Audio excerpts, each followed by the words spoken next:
This is your 60-second countdown.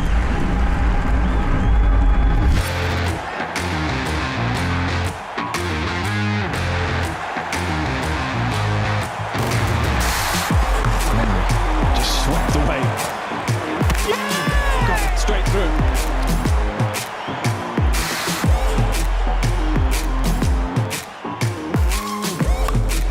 And that is beautifully done.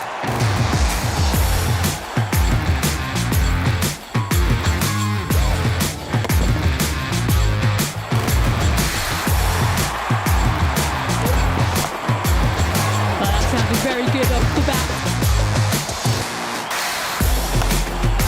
Cut away.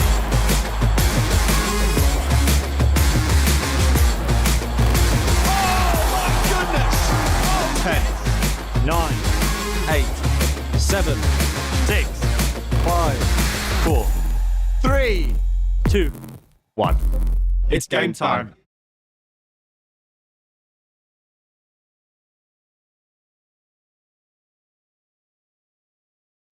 Double header here today at EdgBLASTon. It's going to be very, very exciting as the Birmingham Bears take on our visiting team, the team that has come to join us here today, the Derbyshire Falcons in T20 action. Earlier today, the Bears women were unsuccessful against the Lancashire team, but right now the men's team have a chance to send the crowd here home happy, and it is going to be a heck of a game. I'll give you toss and team news very, very shortly, but first let me introduce to you my all-star panel as always. Alongside me is the one, the only, Mr. Adam Bridge. Let's hope this game lives up to the drama of what we just witnessed with the women's game, which was a terrific game of cricket. It finished about 15 minutes ago. I feel like I've still, my blood pressure hasn't come back down yet. But in any case, we've also got with us a Bears player, Chloe Brewer. How are you, Chloe? Yeah, I'm okay, thank you. I'm excited for this next men's game. Hopefully they can carry on the momentum from the last game and get another Bears win. Yeah, hope so. And on stats, in his own little alcove, in his own little space, we've got Mr. Aaron Viles with us as well. Aaron, how are you? Yeah, really good, Artif, to be honest. And yeah, looking forward to what should be a great game of cricket. We've already had an unbelievable matchup between the Thunder and the Bears a little bit earlier on, so let's hope that this one also lives up to the billing. Yeah, we'll hope so. Only 6 runs in the end, so in fact 5 runs in the end separated the Bears and the Lightning, but it wasn't the Lightning, it was the Thunder, wasn't it? I beg your pardon. I'm thinking of the men's team. They're quite well associated. They are, yeah. Thunder and Lightning. Yeah, it's good, very good branding, Lancashire. Well done, and well done on your win today as well. But yeah, the Bears are taking on the Falcons here today, which will be a very interesting matchup, and a Bears team coming with a lot of confidence after their victory against, a victory just a couple of nights ago here at EdgBLASTon on Friday. It was a victory that they... was it? I think Alex Davis said it afterwards, didn't he? That it was probably a little tougher than they would have liked it to have been. They could have done it a little bit easier than they did in seeing off the opposition. But I mean, Durham, they're a good side. There's, they have their moments. They were bottom of the table. So and Derbyshire come here today not in the best of form, are they? No. I mean, let's be honest. But to get that first win was really important after those opening 2 defeats. It certainly was, and they've won one thing already, Derbyshire, which is the toss. So they've put the Bears into bat, and we'll take a look at the team very shortly. In fact, let's take a look at the team right now that's going to be lining up for the Bears here today at EdgBLASTon. I've seen a lot of them training. They're going to be unchanged, actually, from a couple of nights ago. Let's see how many players you can remember. Alex Davies, the player of the match on Friday, and the captain of the Bears. He's going to be at the top of the batting order, and he's going to be leading out the side very, very soon. In fact, he's going to be coming out and opening the batting very, very soon, alongside Tom Latham, a New Zealand international who's been with us this season. It's been terrific, very impressive. And Moeen Ali, the king of Birmingham, he's going to come in at number 3. Watched him warm up a little while ago, looking in good spirits. Sam Hain, the outstanding, ever-present Sam Hain. He's always a big player for the Bears, and as is Dan Mosley, will be coming in at number 5 and playing a role with the ball as well, no doubt. Ed Barnard will be in at 6. It's a very strong, hard-hitting batting lineup for the Bears. Kai Smith coming in at number 7. Big darts fan. big darts, but he likes his little darts action as well. Got a few darts flying around the back of the studio. George Garton in at 7, most likely opening the bowling a little bit later in the second half of this match, as might be this man, Danny Briggs. Took an early wicket on Friday night. Danny Briggs was in good form. Hassan Ali as well is back with the Bears this season, bringing his pace and experience to the side. And, Jake Lintott will round out the 11. So that is your Bears team taking on the Derbyshire Falcons today. It's a very, very strong team.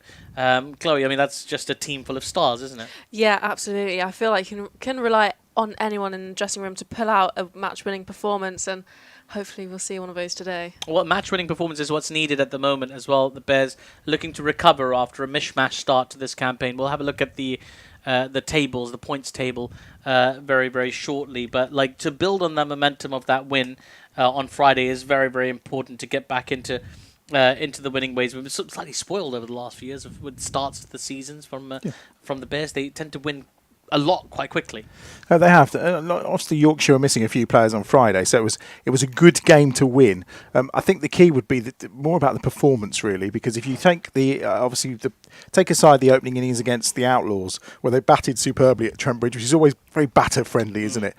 They didn't perform with the ball that day. When they came here against Durham the following day, I think they probably didn't perform with bat and ball.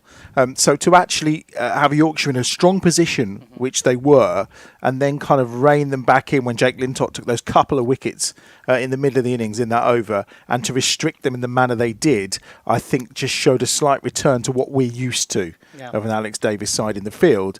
And then obviously they set about the run chase very well, lost their way a little, but when that happens, just call on Sam Hain, because he will see you through to the end without doubt. He played a terrific shot over mid-wicket as well. Let's take a little look at both teams as well. Let's get some insights into the Derbyshire team that's going to be here in action today. Wayne Madsen is going to be captain of that Derbyshire team. I understand that Samit Patel, who's been captaining this side, he's carrying a little niggle at the moment, so he won't be lining up for the team. A few players that stand out to me right there as well. Aaron, who should we be looking out for? Yeah, for me, there's two which immediately jump off the page. Let's start with the captain, Wayne Madsen, Derbyshire's all-time leading T20 run scorer, the 9th all-time leading run scorer in the history of the competition. So you imagine that Mr. Derbyshire will have a big role to play today. And the second one is the number 70, Ali Mohammed Ghazanfar, 19-year-old mystery spinner from Afghanistan. He had a really good time of it in the Shpagiza Cricket League back home in his home country. So I think those two are the ones to watch out for. You don't see the Shpagiza League reference that often, actually, so I'm really impressed with that. It was a first for me, to That's be fair. outstanding. I was quite impressed by that. Domestic T20 competition in Afghanistan, which is where he played. That's brilliant. Also, a player to look out there, Finn Hudson-Prentice is back on loan for Derbyshire. He used to play for Derbyshire. Now he's back with them on loan. That's why he didn't have a shirt number in case anybody was looking for it. Is he just going to have a couple of dashes on his back? I really hope so. I really hope so. There are not enough hyphens on the back of cricket shirts in place of numbers.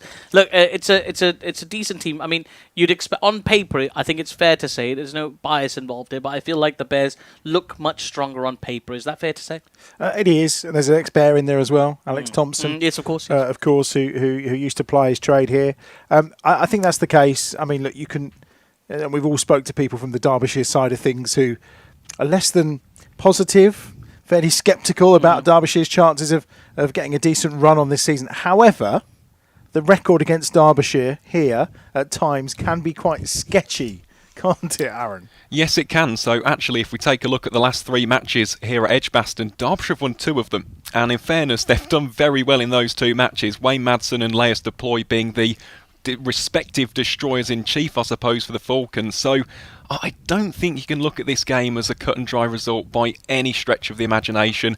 Derbyshire, they've brought in the likes of Ghazanfar and Jewell to try and, really establish themselves in some kind of foothold in the Blast this season, and you can never ever write off a side coached by the great Mickey Arthur. So, of course, we're rooting for a Bears victory, but do not discount the Falcons here today. No, certainly not. Falcons, very brilliant. They do what you tell them to. There's a whole sport built out of it, isn't it? There is. Falconry. When we're on 4th use of the wicket as well. Yes, this is also very interesting. The 4th match to be played on the same wicket inside a spell of 48 hours. So that's something to look out for. I mean, I'm not sure it'll do too much. I mean, it's a hybrid, and the pitchers here, the staff here, the ground staff do a terrific job in keeping the wickets in top-notch order. It's a very strong batting team as well, with the Bears who are going to set the tone today, batting first, so I expect to see quite a few runs. And there's also a nice turnout as well. It's filled out nicely. Sunday afternoon with a bit of a mishmash weather earlier, but now that it's looking a bit clearer, it's looking a bit fuller here at EdgBLASTon. Yeah, and hopefully, I mean, the weather's going to stay nice. You've got a slightly better view there, Chloe. Can we see some blue sky, or are we just...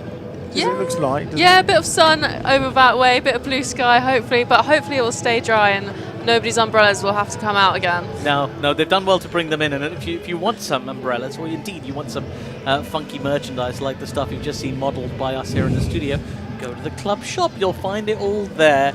Modelled. I think we're more like clothes. Well, I'm more like a clothes horse really, as opposed to modelling You're it. rocking But, it. You're rocking it's it, buddy. fine. You're rocking I it. did. I just saw Nat Wraith, who obviously starred for the Bears women today, in the corridor. She went, "Oh, that's a nice jumper." So, you know. Well, so did interesting, isn't it? Because yesterday, so did Alex Davies. He quite liked the jumper too. There we go. See? So well done, you guys. And me I and bet you're the envy of all your female team yeah, colleagues because you've got the merch. It got a lot of appreciation yesterday, I won't lie. got to get on Bears TV. That's where the action is. Well, the action's going to be out in the middle very, very shortly. I can see Hugh and Carmen Bear. There they are, just getting the crowd into it. The kids from the local schools as well with the flags. And the flags are really fluttering about. The countdown is on the big screen. It's a long old countdown, don't worry, there's plenty of time. 24 seconds or so, so grab your drinks and get ready, because it should be a cracking match with a box office opening lineup. In a moment, I'm sure Tom Latham and Alex Davies will make their way out to the middle to get things started for the Bears. I'm going to make way here in the commentary box and leave you in the wonderful company of Chloe Brewer, Adam Bridge, and Aaron Wiles. Artie, thank you very much. Yes, the countdown comes to an end. That's Artie's cue to depart for now, but he will be back soon as our two umpires for this afternoon, Paul Pollard and Rob White, make their way to the middle. Followed up, I mean, that's an enthusiastic, most people walk out to the middle, but Derbyshire are running, led by Wayne Madsen. And they make their way, and we await the arrival of Alex Davies and Tom Latham, who are not far behind them for the Bears as we look to get underway with our second game of the day on this doublehead Sunday. A reminder as well, we've got another doubleheader. It's Midlands Mania next Saturday, where we have four men's teams from the Midlands all facing off against each other. The Bears will be playing the Outlaws in a rematch of that opening campaign of the season. The Falcons will be back here again playing the Foxes as well. And then Joel Corrie's going to perform in between. Now, I had to explain to Artif yesterday, you know, kind of some of his stuff. I don't have to explain that to you, Chloe, do I? No, not at all. No, because you are someone who would be out on the dance floor throwing some shapes with your with your girl mates, I'm sure. Yeah, I'm sure. Well, now that I've passed my crutch exam, I'm sure. I was going to say next Saturday there's been no controlling you when Joel Corrie's on the decks, I'm sure. There's tickets available for that, of course, which you can find via the EdgBLASTon app. And we will be here anyway, streaming both of those games for you next weekend. Okay, we're about to get underway here. Martin Anderson has got the ball in hand at this pavilion end, and Alex Davies is going to strike. Now he's going to change. He's telling you on the board it's Martin Anderson. No, it's not. It's Ben Aitchison. So I can't help when the scoreboard's wrong, but well spotted by the batter in the corner. I want to get your eyesight tested. Yeah, I wasn't looking at the back of his shirt. I was looking at the screen, which still says Anderson. I don't wish to alarm anyone. The scoreboard still says Anderson, but it's definitely Aitchison who's got the ball at hand. We did have that moment on Friday as well, didn't we, when O'Rourke was bowling and it was telling us it was definitely Matt Milnes, but it wasn't. There was a slight height difference between the two, and I think in terms of birth, a good few thousand miles between New Zealand and the UK. Anyway, it's going to be Alex Davies who's on strike, and it's definitely Aitchison who's bowling, and it's a dot ball to start with as he comes in from this pavilion end. You've played on these hybrid wickets, obviously, quite a few times. We are on to match 4. I mean, if it was a normal wicket, and at this point we'd already had, what would that be, 120 overs, you'd probably be starting to see it slow up and maybe take spin a little bit more. With the hybrids, though, not as quick, is it? The degradation is not as great. Yeah, no, it's these hybrid pitches are so good because they keep really well for so long. We saw earlier, I think the biggest factor was actually the fact that we had a bit of rain and it might be a little bit greener, and that might create a little bit more, but they don't deteriorate as near as quick as what the old pitches would. And if I really put you on the spot and said, so, you know what I'm going to say, don't you? So a hybrid pitch, I'm guessing, is one that has kind of a little bit of artificial sewn in and mixed in with the normal grass. Is that how it's done? Is that's a brilliant shot that's coming onto the bat really nicely from Alex Davis before? That's a great question. You can pass on that one. It's like mastermind here. Well, I know from looking at the pitches, you can normally see the rows on a hybrid pitch, and that's probably what keeps the pitch together a little bit more like knitted and stops it from deteriorating so quickly. I think the badger's nodging in the corner, which is always a good sign. I think it's like football pitches, isn't it? Nowadays, it tends to be a combination of grass that's kind of knitted together, so it performs better in essence. It's no run off the fourth ball. Is that something you agree with, Ewan? Exactly. It was exactly the comparison I was going to make as well. Essentially, it's a mixture of natural grass and then you've got synthetic fibres, as I suppose they'd call them. But it's just to make it a little bit more resilient, means that you can use them for a bit longer. But I'll tell you what, the Bears spinners will enjoy bowling on this later. Yeah, it's not like you see in the European Cricket League, which is basically a bit of AstroTurf. What a shot that is from Alex Davis. He just picked that up. I mean, it wasn't the best of lengths really, and it was angled in towards his pads. So you're really going into his arc, but that's a beauty. Yeah, that's absolutely effortless. He's just held it on its way, and I think that is a crowd drop, unfortunately. Oh, was it? Oh dear. Into the hollies. I mean, that's disappointing. Let's see if we can pick up on the replay whether it is a crowd drop. Oh, it did. Into the seats for sure. How can he respond here, Aitchison? And has he caught him? We had this problem the other day. It looks like he's caught him on the shoulder. If anything, his left shoulder. Aitchison not taking kindly to being hit over mid-wicket for 6. And he's responded with a really vicious ball to Alex Davis that climbed up on him. And Tom Latham just gone to check on him. And he's a tough nut to crack, is Alex Davis. Yeah, absolutely. That looks like that's really, really hurt. Yeah, the short ball's just caught him on the shoulder. I'm sure physio interested, but I think he's been sent back. Just give it a little rub and he's on his way. Yeah, it would look. He's okay now. He'll be wearing a nice natty bruise on that shoulder for a week or so after, you would feel. Yeah, absolutely. That's come through quick, and it's just caught him there on his shoulder. The clues are all here for this next bowler. There is no number on the back. It's Finn Hudson-Prentice, who is back on loan. So he's a former Falcon, isn't he, Aaron? Yeah, he is. He is, and I must say I enjoyed his time at Derbyshire. He's a great character, is Finn Hudson-Prentice, and here he is coming to bowl from the Birmingham end. Yeah, everyone loves a character. Tom Latham up on his toes, and there's no run off the first ball of this second over, but he's back on loan. So where has he been if he's returned on loan? Sussex. Oh, he went down to Sussex. Yes, Sussex. And in terms of Finn's career, he's had a really interesting one. So started out at his native Sussex, got released, and came up via the MCC Young Cricketers. That's how he got his second chance, I suppose, for Derbyshire. They picked him up, and the rest, as they say, is history. Sussex by the sea. Now back to Derbyshire, very much tucked away in the middle of the country. That's turned around the corner and is going to go all the way to the ropes for 4. It was a despairing dive that led to nothing in the end, I think, from Anderson. And it's 4 runs, and Latham's off and running. Just turned around the corner. And the Bears ticking over quite nicely at the start here, Chloe. Yeah, absolutely. That was a good chase down to the boundary, but it looks like the outfield just picks up a little bit. We saw after that rain it just slowed up, but it's had a little chance to dry, and that's now racing away to the boundary. Looks like that breeze has picked up. Looking at the flags in the distance, it looks a little stronger than it was for the women's game earlier on. That would have had an impact as well, as Latham just damps that down into the offside.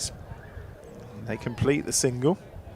Score moving nicely on to 15 without loss. And let's see how Alex Davis is after that bump on the shoulder. First time he's faced the delivery since. There's a batter as well. If you do take a little knock, does it maybe confidence a little bit? I would argue myself personally, as I actually go the other way. Oh, okay. I've been hit once. What does it matter? Well, there we go. Hard as nails, you. Gets your adrenaline going. Yeah, no, that's fine. I can. Yeah, I'd have run the other way, to be fair. It's never going to happen to me. I'd have had shoulder padding on, I think, to try and protect my shoulders as well. To be fair, when I did used to go out to bat, you wouldn't have thought I was only playing kind of 20 over cricket. I had everything. Chest pad, thigh pad, you name it. We were covered. Make sure Physio has a bit of bubble wrap for you. Yeah, well, that would have been an additional bonus. But then I did tend to use my body more than my bat, so that may be the reason why I used to go down that route. So hitting the ball with the bat was always a challenge. 16 without loss. Here we are in the second over. Latham, very nicely played, but no run for it. 4:05 in the afternoon here in Britain's second city. Thankfully, looks like all that rain has stayed away, mercifully. Just a slight delay in the women's game earlier on today. So all those apps and those radars and everything that said that Armageddon was coming, we seem to have got away with that so far, touch wood. Latham again. Davies wanted a single. They will complete one here because it was a slight misfield from Wayne Madsen, and it allows them to complete the single. And after 2 overs, the Bears on to 17 without loss. Every great team has its unsung heroes. The all-rounders, the heavy lifters, putting their organisation on the map. We're talking about you, the humble IT engineer, supporting EdgBLASTon across the season. They're the ones delivering, day after day.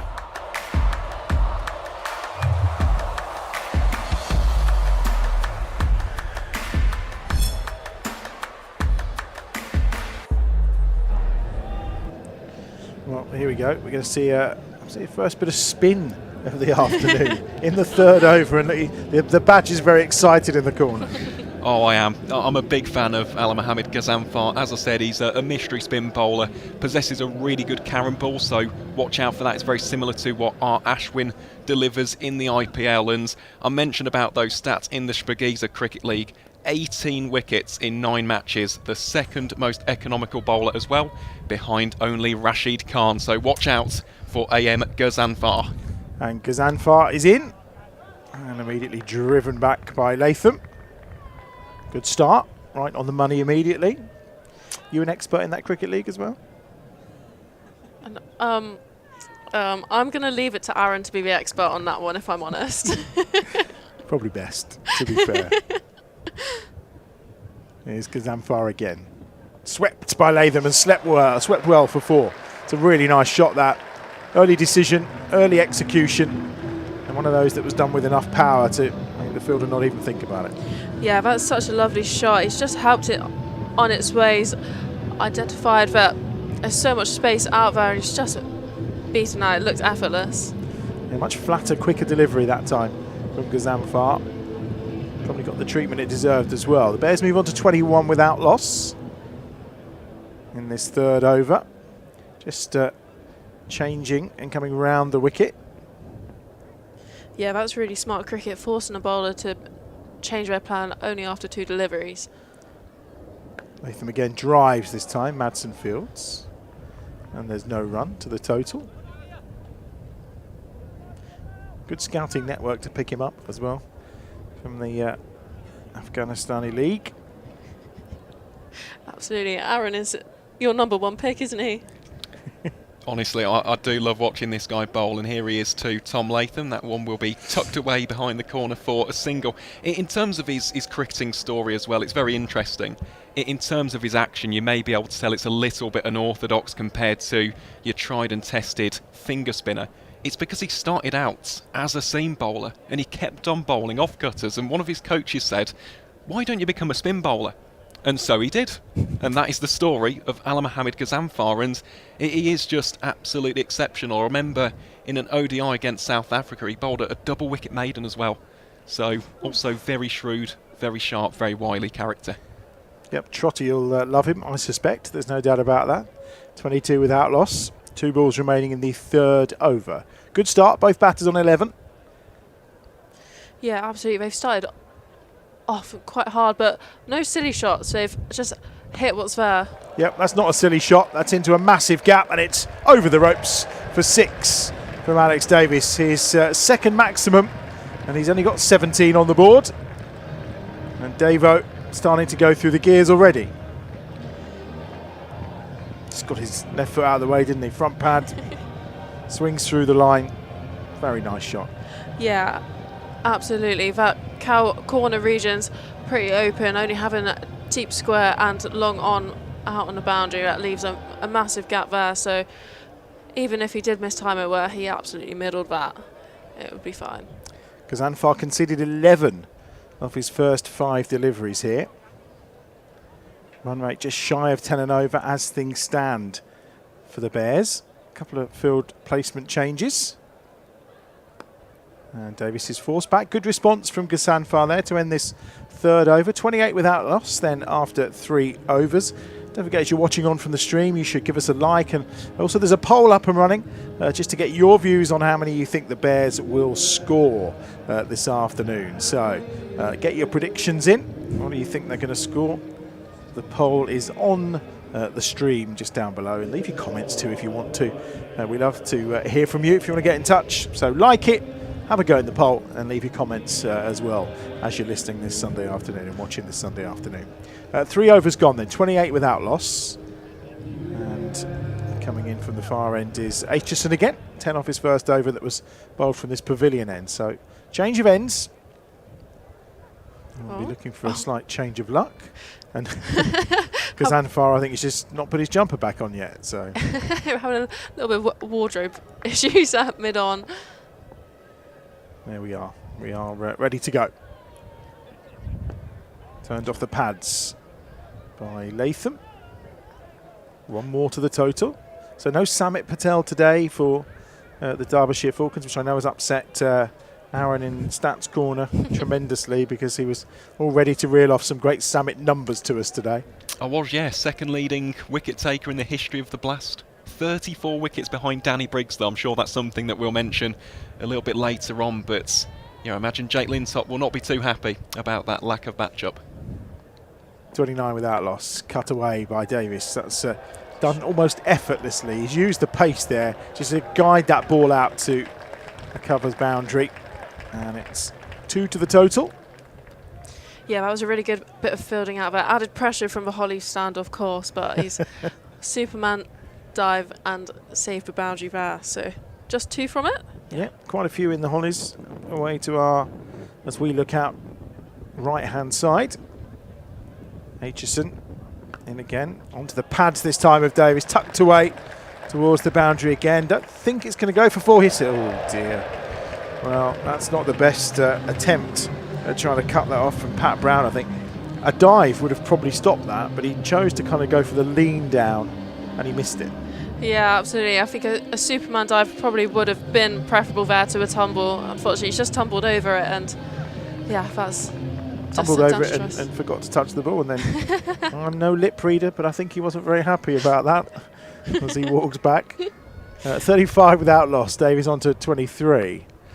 And another good shot. Oh, and that's an excellent bit of fielding as well. Outstretched left hand. Really well done by Caleb Jewell. Super stop. We saw some brilliant outfielding earlier on today, particularly from the Bears against Lancashire in the women's game. Really top-notch stuff from the Bears, and that's pretty decent from Jewell on this occasion. 8 off the over so far, so another good over with 2 balls to go here. Latham now on strike. 1 more to the total. Yeah, this is such a good start from the Bears here. It's been pretty solid and, well, a high run rate, as you can see. It's hitting the ground running. Ross Whiteley, the fielder on that occasion. 1 more ball to go in this 4th over. You're with us for the power play, aren't you? And then it's physio time for you, isn't it? Yeah, absolutely. Alex Davis again into the covers. And no run off the last ball of the over. So 4 overs down, 37 is on the board. So what, 9.25 is the run rate as things stand. So Chloe, if you missed on Friday or earlier, she's out injured at the moment. So she's with us certainly for the power play before getting some physio on that hamstring recovery. Don't forget you can like the stream for us, that would be much appreciated. Do not double click, because if you double click then unfortunately it won't become a like. So if you could just click like once, that would be fantastic. We managed to get over 1,000 on Friday. It'd be good to get above that today. So do click on the stream, and also, as I say, there is a poll running and you can send us your comments as well, either via the stream or of course you can do it at Warwickshire CCC on any of our social media platforms. Here's Pat Brown. Can he make amends for that poor bit of fielding a few moments ago? Well, he's into Latham immediately, and it's a career that stalled a little bit, hasn't it, for Pat, because he seemed to have the world at his feet when he was at Worcester, and he got England call up as well, didn't he? And everything in this format of the game for him looked like it was going to be fantastic going forward. It did, especially after that finals day, and witnessing him being part of that Worcestershire team which won this competition in 2018. It seemed as though he was the next big thing in English cricket, but unfortunately, as is the case with a lot of seam bowlers, injuries have played their part. Yeah, it was a really nasty back injury as well. That's down the leg side, that'll be a wide. And he finds himself now at Derbyshire. Yes, and he's a fine bowler, is Pat Brown. That one, as you mentioned, is given as a wide. But you just look at his career in T20 cricket, 129 wickets in 103 matches is not bad at all. And in terms of the economy, at times, as is the case with any strike weapon, he can be expensive, can go at 10 to 12 and over. But the key is wickets. He does get wickets in bunches, so definitely someone to watch out for from a Falcons perspective. Well, let's hope he doesn't get too many today. Latham, should I say, plays that out to the boundary just for one. 39 without loss. Latham on to 14. Davis doing the bulk of the heavy lifting so far. He's on 24. Yeah, they're creating such a good partnership first up. It's 39 for no loss of 4 overs. Still, see, 1.5 overs to go in the power play. My maths, yeah, is right. 1.4, yeah. 1.4. A little more than 1.5, but you know, it's only by what's a ball between friends. Brown with a very long run up. I think it's the longest run up we've seen, certainly today. It's a fair old trot in, not dissimilar to the length of Hassan Ali's, I think.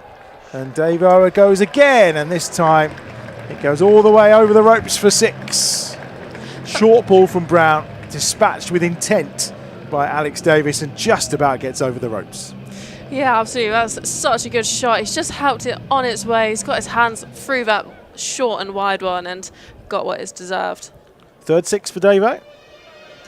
It is indeed, yep. 7th boundary of the innings so far, this from the Bears. So all 3 of those 6s coming off the bat of the captain to go along with 4 4s. Yeah, he looks in decent nick. Was the Talbot Law player of the match on Friday, and he started well again today. Oh, and he's caught Pat Brown right on the side of his either leg or ankle. Well, he's up and about straight away. I thought he might be down a little longer for that, because generally when Alex Davis hits the ball, it stays hit. Wincing in discomfort. It's no surprise. Oh, yes. That is horrible. And you're wincing as well, sat next to me. Yeah.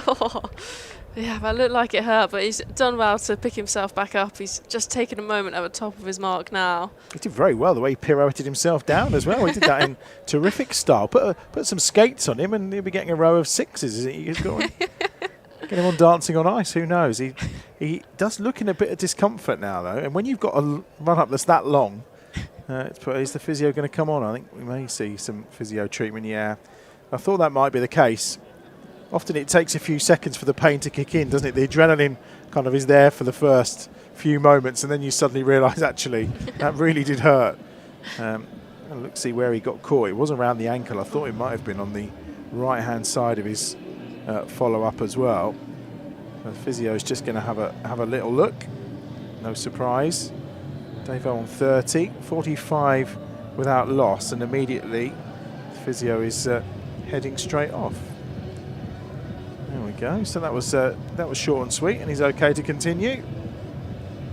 Didn't even give him any tablets, no spray. I mean, what's going on? No, it's fine. Just maybe a little plaster on it. Off you go. You'll be fine. Hard as nails, Pat Brown. 45 without loss. Really good power play so far here for the Bears, considering we're only Got 2 balls left in over number 5. Already we've seen 8 off this over from Brown. So no one really able to stem the flow of runs so far in this Derbyshire Falcons side. 2 balls remaining in over 5.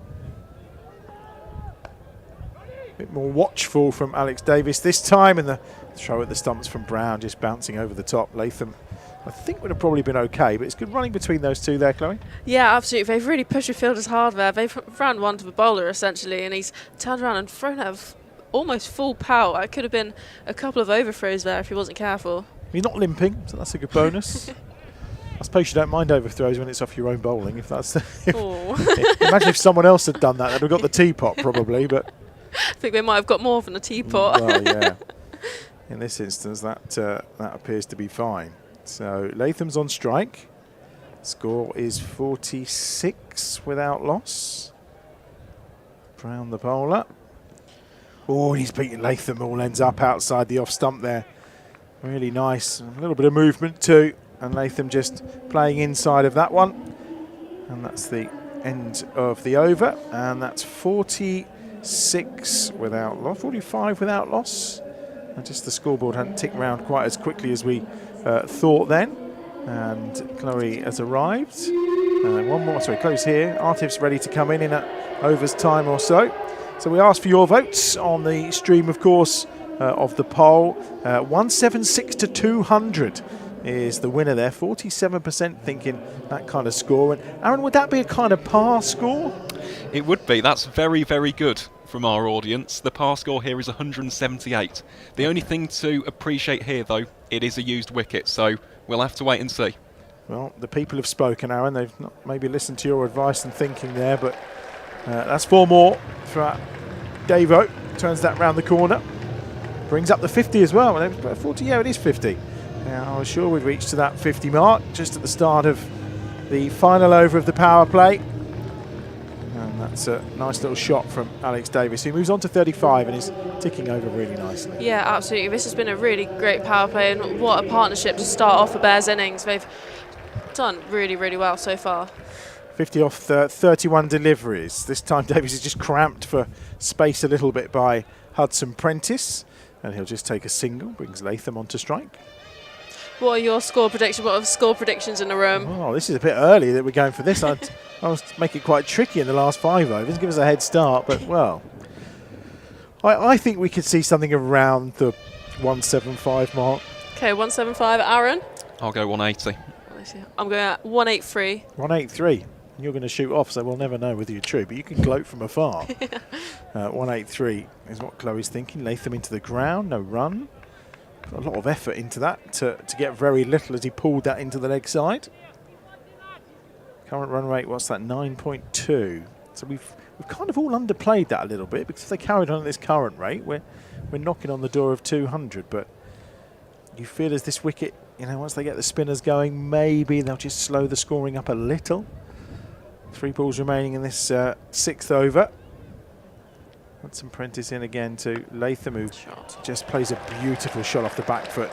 That's 4 runs. Exquisite cricket shot from Tom Latham. Yeah, I mean, that's textbook, isn't it? It just looks so effortless, and he's just punched that through the covers, and it's sailed away to a boundary for 4. Yeah, very impressive from Tom Latham, as ever. Pretty good footwork from Gary Barwell as well, I noticed. I was going to say, that's some serious techies over by the... Yeah, but I mean, you have to feel for Gary, being a Leicester City fan as he is. It's been a tough old football season for him, but he's proving there he's still got it himself. Cut away by Latham. Well, there was lots of cries of try and catch that, but it was so wide. Latham swinging at it, gets the edge, and it evades everyone, and it's 4 more to the total. 59 without loss. Yeah, he's thrown his hands hard at that short and wide one there, and he's sailed over towards the 3rd man boundary. Sam Hain doing the fielding. Latham was on 22. 59 without loss. Last ball of the power play to come. And it's Hudson Prentice again. He's already gone for 20 from his 11 deliveries so far. Latham will tuck it into the leg side. And that's a very nice power play all in all. So 6 overs gone. And that's a terrific start for the Bears. Chloe, thank you for your company today. It's been an absolute pleasure as ever. And hopefully that hamstring is ticking over very nicely, and we'll see you again next week.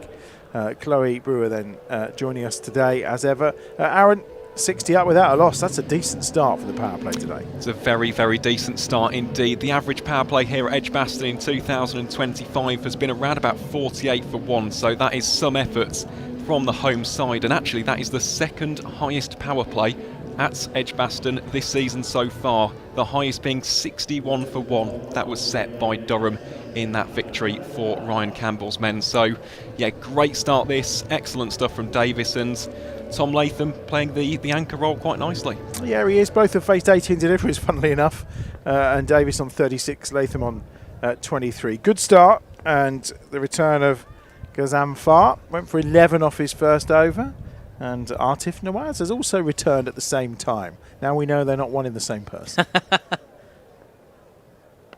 Nice cut away late there from Latham. If you saw the first over from Ghazanfar. I did. I saw that big 6 over mid-wicket, was it? Yeah, I was just down by in the sound tennis actually, so I got a pretty good view of it. You won't have heard Aaron's backstory on Ghazanfar, which I'm sure you may know anyway, about the fact that he was a pace bowler to start with. Yeah, you can sort of glean that a little bit from his action, but you see that style of bowling it's quite common in the subcontinent. We see players like sort of Anil Kumble. I think he was very influential because he started as a medium pacer and then discovered that he could sort of adjust his action ever so slightly and still get sort of pacey leg spin through. And Rashid Khan obviously is another one who's quite popular for a similar style. And yeah, there's really many. Shahid Afridi, he used to bowl 80 miles an hour as a leg spinner. Yeah, we certainly bowled one quicker that was well swept by Latham in his first over. He's gone for a couple of singles here to start off though. Latham on to 24. The score on to 62 without loss. Really good start. Good power play today. Fantastic power play. Good to see Alex Davies picking up where he left off in the previous game. Excellent support from Latham as well. This is turning into an imposing partnership for teams in the Vitality Blast. Plenty of room here for Latham to work with. Now we are out the power play, of course. There are quite a few gaps. The field is split 2 and 2 on each side. Latham goes for the sweep and he gets none of it, and Ghazanfar was very interested, but our 2 umpires today, of course, are Paul Pollard. On this occasion it was Rob White, who was not in the slightest but interested. Long way down, isn't he? He was a long way down, also was pitching outside leg quite comfortably. I think that was an easy one for the umpire to wave off. 3 to go in the over. Swept this time. There's 2 fielders back there, and one of them does the hard work and manages to keep it down to a single. So just 3 from the first 4 deliveries. Much better. Yeah, better control from Ghazanfar in this over, but also good support from his field there. Short third, throwing his body in the way of the ball because there's not any protection behind him. Fielders in the deeper, sort of all in front of the wicket, apart from sort of square leg who's maybe just behind square, deep on the boundary. Fine leg and third up inside the circle, so potential for runs behind the wicket. Yeah, for Alex Davies, we've got a long on and a long off in place as well. He's been the aggressor so far against Ghazanfar. And a dot ball. Remains on 37. He's very highly rated by Mickey Arthur as well. We were talking about this earlier. He's very good at getting the best out of his players, the coach of the Derbyshire Falcons, and very good at managing raw talent in particular. He did wonders for Zaman Khan of Pakistan, who came and played there for a couple of seasons. That's just caught Davo, and it's going to be another dot ball. So a really good return, actually, having gone for 11 off his first, just 3 off Ghazanfar's second over, and after 7 overs, the Bears are 63 without loss.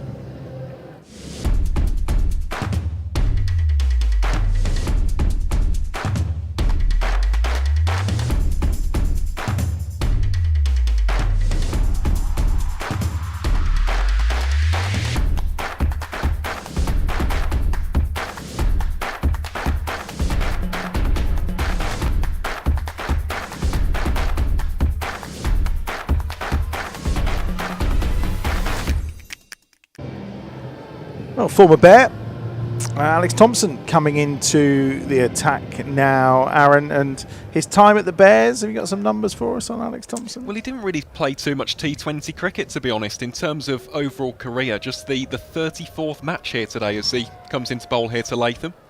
Latham just will pick up a single off that. Yeah, he wasn't too often a regular, was he?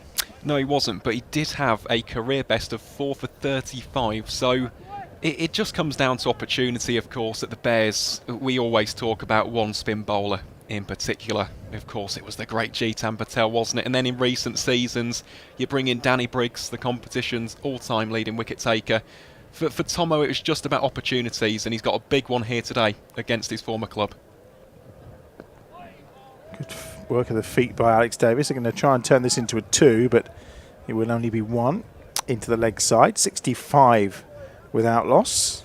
See that knock on the leg for Pat Brown? That looked quite uncomfortable. It did. It did. He was sort of flinching in his walk back to his mark for quite a long time, but hopefully he's all right. Swept for 1. He's a strong square of the wicket. Is Tom Latham, one of the best exponents of that sweep shot. And, they're just squeezing them a little bit here, aren't they, with these spinners? yeah, this Run rate slowed up a little. This is the attempt, but they've bought themselves enough time here, the Bears, with that really strong power play to just take in an over or 2. Good stop. Really well fielded that. Davo was getting the outside edge, having trying to guide that away, but there's another single. 4 off the over. Yeah, those are 2 fielders are always very busy with the quicker spinners on the short third. And Gully. Latham again using his feet well, but it will just be 1 more to the total. Yeah, just going at 1s at the moment off Thompson, which will obviously please Derbyshire, just pulling things back a little bit, but it's also worth just taking a moment and adapting to these bowlers. They've got plenty of time left in the game, plenty of hitters to come, but also afford to take a moment. Was stuck in the surface a little bit, that one, but Davo got it out with his quick hands, and it's another single. So 6 singles off the over. Score moves on to 69 off 8. Partnership of 69, of course, from the 48 balls. And I mean, this will be a story of this wicket as we go on. I know we've talked about it being a hybrid, and it's still of a certain quality and not like a normal wicket would probably break up, but it will begin to get a little bit slower and help the spinners a bit more, won't You'd it? imagine so, certainly in the second innings as well. So I was a little bit surprised with the decision to put the Bears in, just considering that it will be the 8th innings taking place on the same wicket by that point. And they do have some excellent spinners. You could see Moeen come into the game. You could see certainly Danny Briggs and Jake Lintott come into the game. So there is that opportunity. You would feel so. 2 overs since the power play. Just 9 runs have been scored, which is a considerable slowing up of the run rate. Pat Brown's back on. Well, this is an intriguing move from Wayne Madsen here. The spinners had slowed things down reasonably well. Maybe feeling like the batters were going to start to line them up a little bit. Wanted to change things up. Not sure, but this is a move that could backfire.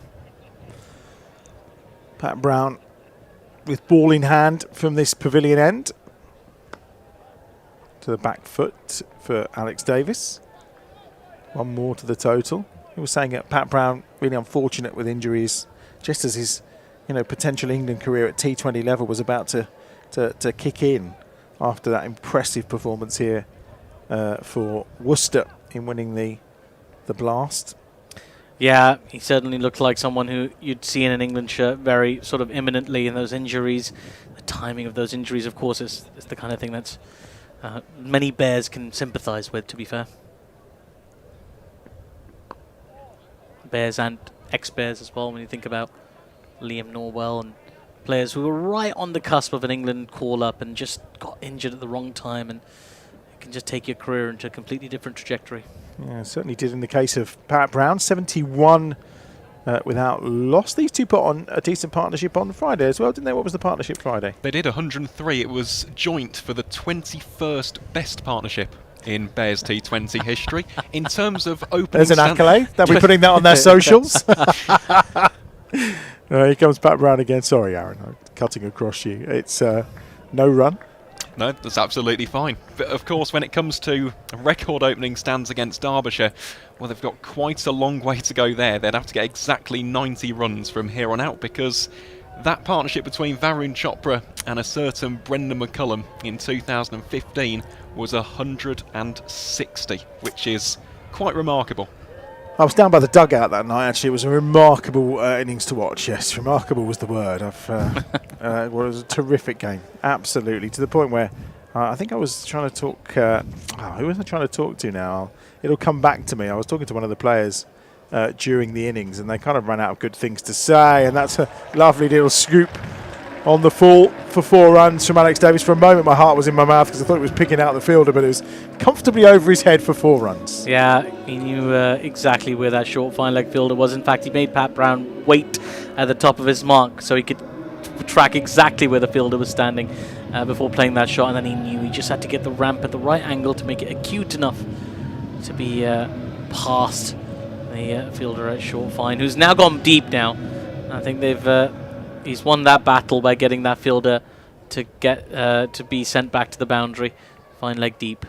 It was Tiki. It was Tiki I was talking to. Tiki Jarvid, yeah. Cut away. Oh, lovely shot that, isn't it? I mean, we've just seen the scoop, and then we see a delicious cutaway between those 2 fielders. Brilliantly done by Davo, who moves on to 49. Yeah, it's a terrific shot, and again, it creates so many headaches for the opposition captain. Now Wade Madsen's thinking, what do I need to put third back as well? If I do that, who do I pull back in the circle? It's a difficult spot, and this is the kind of thing that Alex Davies can do with his brand of batting. He's a 360 player, plays all round the wicket, and just impossible to set a field to when he's going. And that's exactly what's happened, by the way. Third has also gone back from the circle, and that means mid-on and mid-off are up.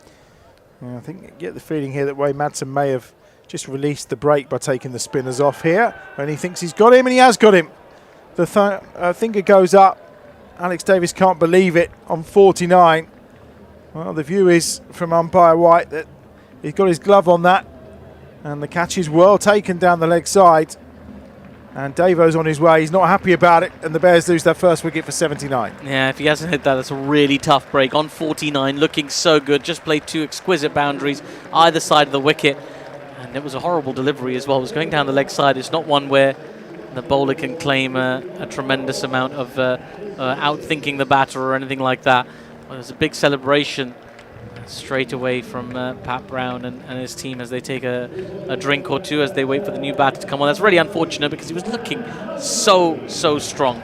Yeah, Donald with a catch down the leg side, but I think Alex Davis was absolutely convinced he's not touched that. He's banging the bat in fury as he departs. You would have loved a DRS review there if you had it available. Well, they can always look at our feed on YouTube. They can look at our Bears TV feed with a magnifying glass. We can zoom in if they wish for us to do so. Just wondering why the 2 umpires there have both got their radios out, having a conversation with Dan Mosley and Tom Latham. Alex Davis still not a happy bunny, but both umpires just been over and spoke to both batters. Yeah, that's. I'm not quite sure what's going on. Yeah, Dan Mosley looks a little bit confused as to what's occurring as well. He's been told to hold on there for a second, and then as the batters have a chat, and well, now they're going into position. So there we go. I'm not quite sure what the deal was. Maybe it took a little bit longer to come out, maybe, and just given a little warning by the umpire. They are tight on time these days between batters coming out to the middle. Yeah, there wasn't much. I think, to be fair, I think Alex Davis has maybe made his way to the boundary rope before Dan Mosley had come out too, but certainly something that the 2 umpires are not happy about and making a note of. Certainly Rob White is at square leg, and again still on the walkie-talkie. Paul Pollard, we'll try to find out what that's all about.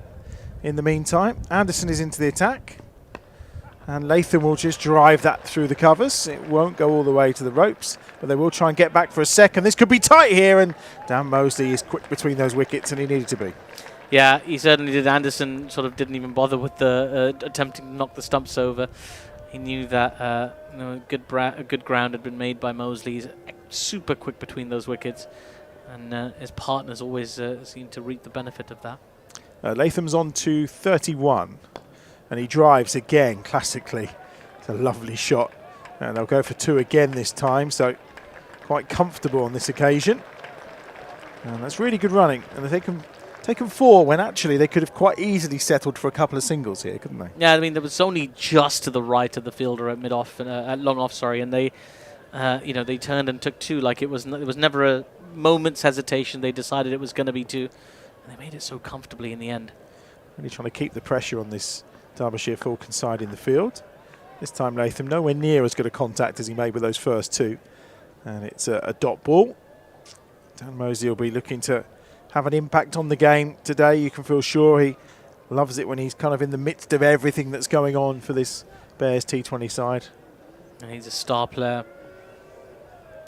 But in terrific form. He's obviously played his first few games for England as well. Tom Latham, what a shot that is. He's just swatted that away. Picked up the length early. What a shot. That's terrific. As you say, swatted it with disdain. Get that ball out of my business. Smashed it into the boundary. And some fun for the fans in the Holly stand as we take another look at it. Oh, almost disgusted with that ball. How dare you put that in my presence. I'm sending it away. And just shipped it. Terrific shot. Bit flat for a crowd catch. I wouldn't have fancied being anywhere in the vicinity of that God, one. yeah. It's going to bounce awkwardly off the edge of one of those chairs. Yeah, certainly flying with a certain velocity. Scores on to 89, and he's chopped that one into his pads. And he's walking a bit gingerly, so it may have went into the ankle. Yeah, I think he just got an inside edge. He's grimacing a little bit as well, so you got inside edge onto his ankle. Just that little bit that's not protected by the pads. Those inside edges are even quicker because they add a few MPH or KMPH to the pace of the ball when it's hitting you. Last ball of the 10th over then. Anderson's in. He's gone for 10 in this over already. And Latham will just add 1 to that total. And it's 11 runs from the over. And at the halfway mark, then 90 for 1 the Bears have moved on to. And in terms of progress and trying to set a target after 10 overs, Aaron, 90, a really good start. Very good start indeed. As we mentioned, that average score of 178, almost bang on it at the moment. So 9 runs per over. Even from here, you're looking at 180 plus. Oh, I think the Bears from here, though, would be looking at 200. Just depends on how they can play the spin, really. But you've got a set batter in Tom Latham. Dan Mosley, he loves playing Derbyshire. Hit 250s against them last season. Wasn't even dismissed in either game. So plenty of star power, plenty of big hitters. Let's hope that the Bears fire here at EdgBLASTon this afternoon. What did you make of those last 2 overs? I know they got the wicket, but the spinners had just tied the scoring down, and then all of a sudden, that's gone aerial, and it's dropped. And Latham is put down on the boundary ropes. It's Whiteley out there. That's a bad drop. It should have been taken. It was straight to him, really. I mean, he only just had to make a minor movement towards his left-hand side. Oh, goodness me, the stadium. Oh, he's giving him the triple horns from on the sound system. Well, he certainly is. I was just saying the pace bowlers, they went. I mean, they know they got a wicket, but they went for the 20 runs. They did. We mentioned it was a risky ploy from Wayne Madsen, who I guess he just really wanted a wicket and thought his best shot was through his seam bowlers, and they did get him the wicket, but it came at a cost. Now the spinners, you'd expect them to try and tie things down. Thompson into Mosley, who reverse sweeps, and he'll get 1. And he's off the mark. Dan Mosley. He's so ruthless with his running, is Mosley, because he hit the ball straight to the fielder, who just fumbled it ever so slightly. It's not like he misfielded it or anything like that, but they still just jogged their way to a single just to rub it in. Good feet from Tom Latham. I'm not wanting to tempt fate. How many 50s has he got in T20 cricket? Not as many as first class, it has to be said. We were talking about this the other day. So in terms of Latham's career in T20s, if he is to get to that heralded 50, it'd be the 19th time that he's passed it in the format. Doesn't feel as many as you'd sort of think. It feels like he's got bags and bags of them. But probably mentally people conflate his first class and white ball. This time orthodox. I was going to say a sweep, but it's not really. It's just a pull round the corner for 4. It was a rank pull, really, and Mosley dealt with it appropriately. Yeah, it was like he was flicking a piece of lint off his jumper, Dan Mosley, on that occasion. It was quite close to him, but he just made enough room to get a swing on it. And again, he didn't try to hit it too hard. He knew that fine leg was inside the circle and placed his shot perfectly. Right now, they're putting a lot of pressure on this Derbyshire team. Mosley getting an opportunity to spend some time out in the middle as well, in the number 3 spot. I was going to say, I think the old card order said Moeen Ali, but as it's the second game in a row that Dan's coming at 3, feels like that maybe that's their plan going forward, to have Dan in at 3. He reverse sweeps, and this time he picks out the fielder. And they'll just get 1 for it. He's on to 6, Latham on 42. Partnership's already 19, and after 11 overs, the Bears are on to 98 for 1.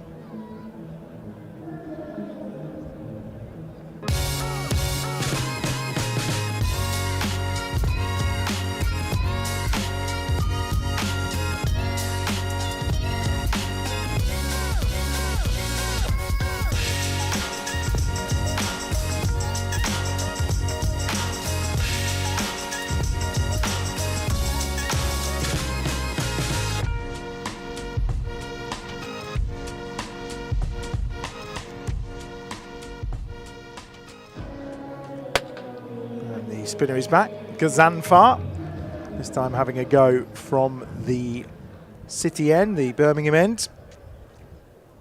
Looking very bright out there now. It's like a lovely afternoon for cricket. Oh, yeah. You've been downstairs, haven't you? I have. It's a bit chilly, if I'm honest. Oh, swept from Mosley. It's in the air for a bit, but just for 1. Yeah, he wanted to go after that. It was a quicker one, that, from Gazanfar. He mixes up his pace quite efficiently. But Mosley up to the task.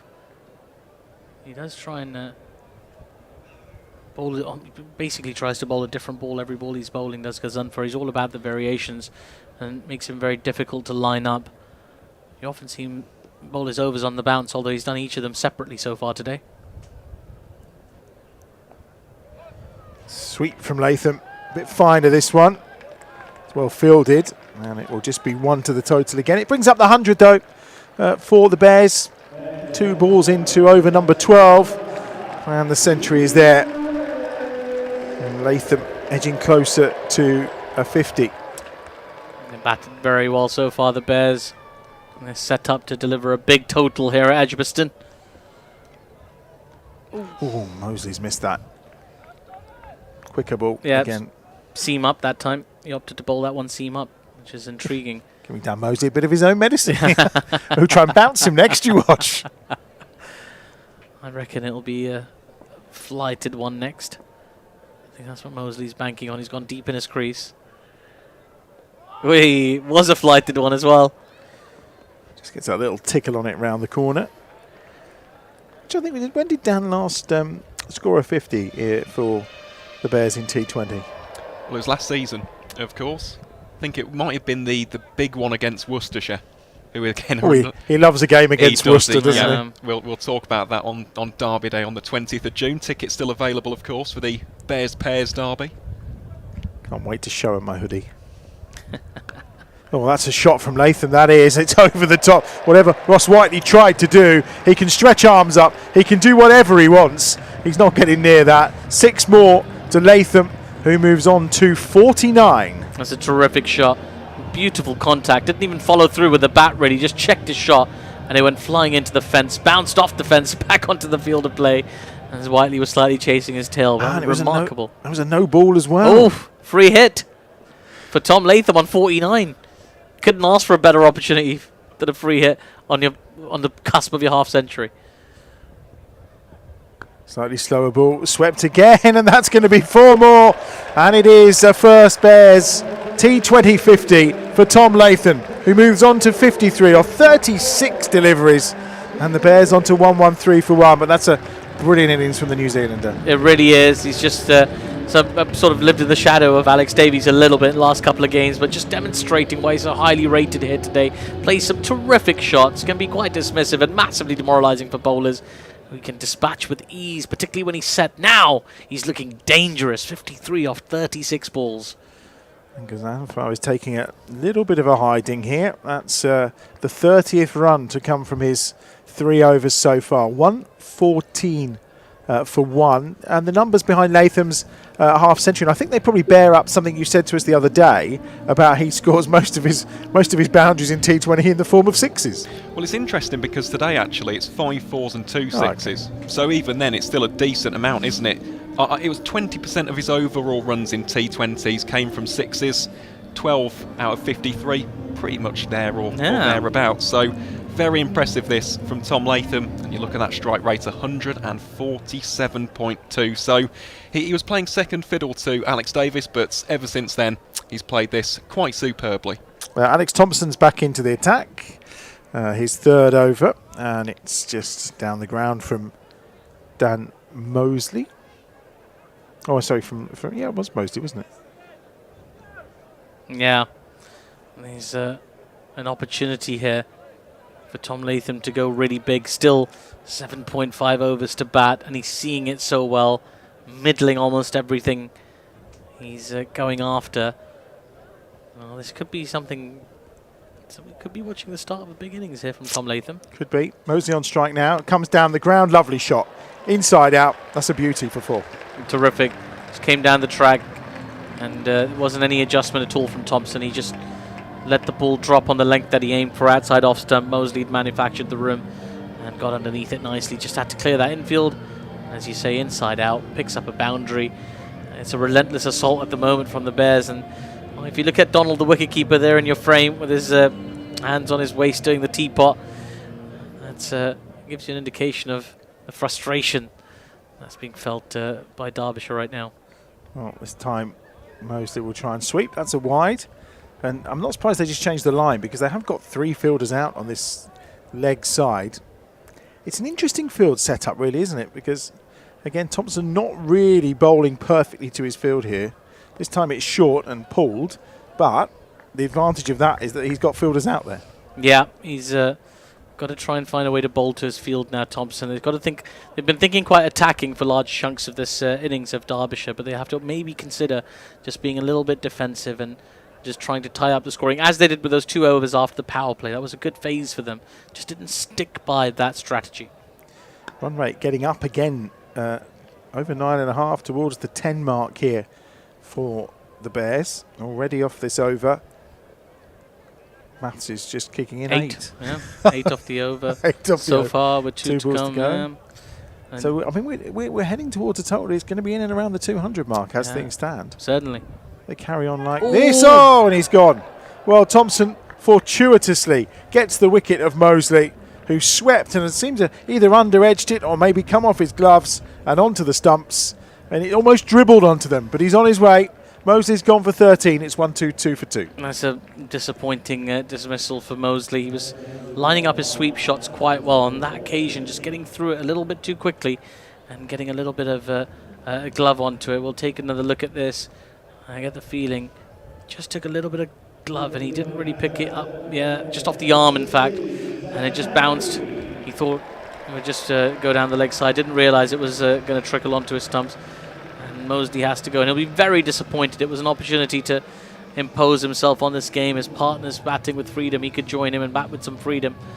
But as it happens, he's headed back to the dugout. A breakthrough that was desperately needed for Derbyshire. But the Bears still in good shape, even after that dismissal. Award to the middle walks, their most prolific T20 batter of all time. Young Samuel Hayne has arrived at the middle. 1-2 for 2. Thompson very delirious about that wicket, however fortuitous it may have been. And it's Hayne who's going to go on strike to join Tom Latham, who's unbeaten on 56. 1-2 for 2. Not happy. Dan Mosley, furious with himself. Moeen Ali sat there yet to arrive. He's not quite timed the ball yet, Moeen Ali, in his few innings so far. Let's see what he's got to offer today. Could be his day. I think maybe he's thinking about that power hitter role. Maybe he wants to come in that Laura Harris role, down the order, hit the ball out the park. And right now, just let Hayne express himself a bit. Yeah, very brief cameo from Laura Harris today. It's the 4 runs from 2 balls, and that's the end of the over. 13 overs gone then. 1-2 for 2 as things stand. 13 overs gone here, and it's been a good day so far on both of our streams. Obviously, we've had a couple of polls running and stuff. We want your comments as well, which you can leave on the stream, or of course, get following on any of our social media channels, whichever platform it may be. It's at Warwickshire CCC, and you can send us your message, anything they fancy asking or telling us, you know, whatever we're quite open to it all. Could have a question for Hugh Bear or Carmen Bear, and like Are you going to be the man who does the translation of the answer now? Well, I don't speak Bear yet, but I'm working on it. I'm working on it. We'll just send through your questions and we'll try and get them answered. And also well, they might have a question for the Badger. Oh yeah, we give him tricky questions he doesn't know the answer to. But there you go. Yeah, he's had some Prentice again. Nathan cracks that into the offside, just for one more to the total. No. A bit expensive so far, Hudson Prentice. He has on loan back at his old club, Hudson Prentice, for 4 matches, I believe, in the T20 Blast, and he does bolster their lineup significantly, but at the same time, as you say, he's been expensive today, and on this surface, he'll have to pull really well to just come up with a decent return. He does have the new batter, Sam Hain, to bowl at. Be surprised if Sam Hain went at him straight away. I'm still thinking about that 6 that Sam Hain hit to win the game a couple of nights ago over mid-wicket, just to our right from where our viewpoint is here at EdgBLASTon. It was, what a shot. The audacity of it to just step across your off stump and just dink it into mid-wicket. It's just remarkable. Bears leading here by 123, obviously. 123 is the total. For 2.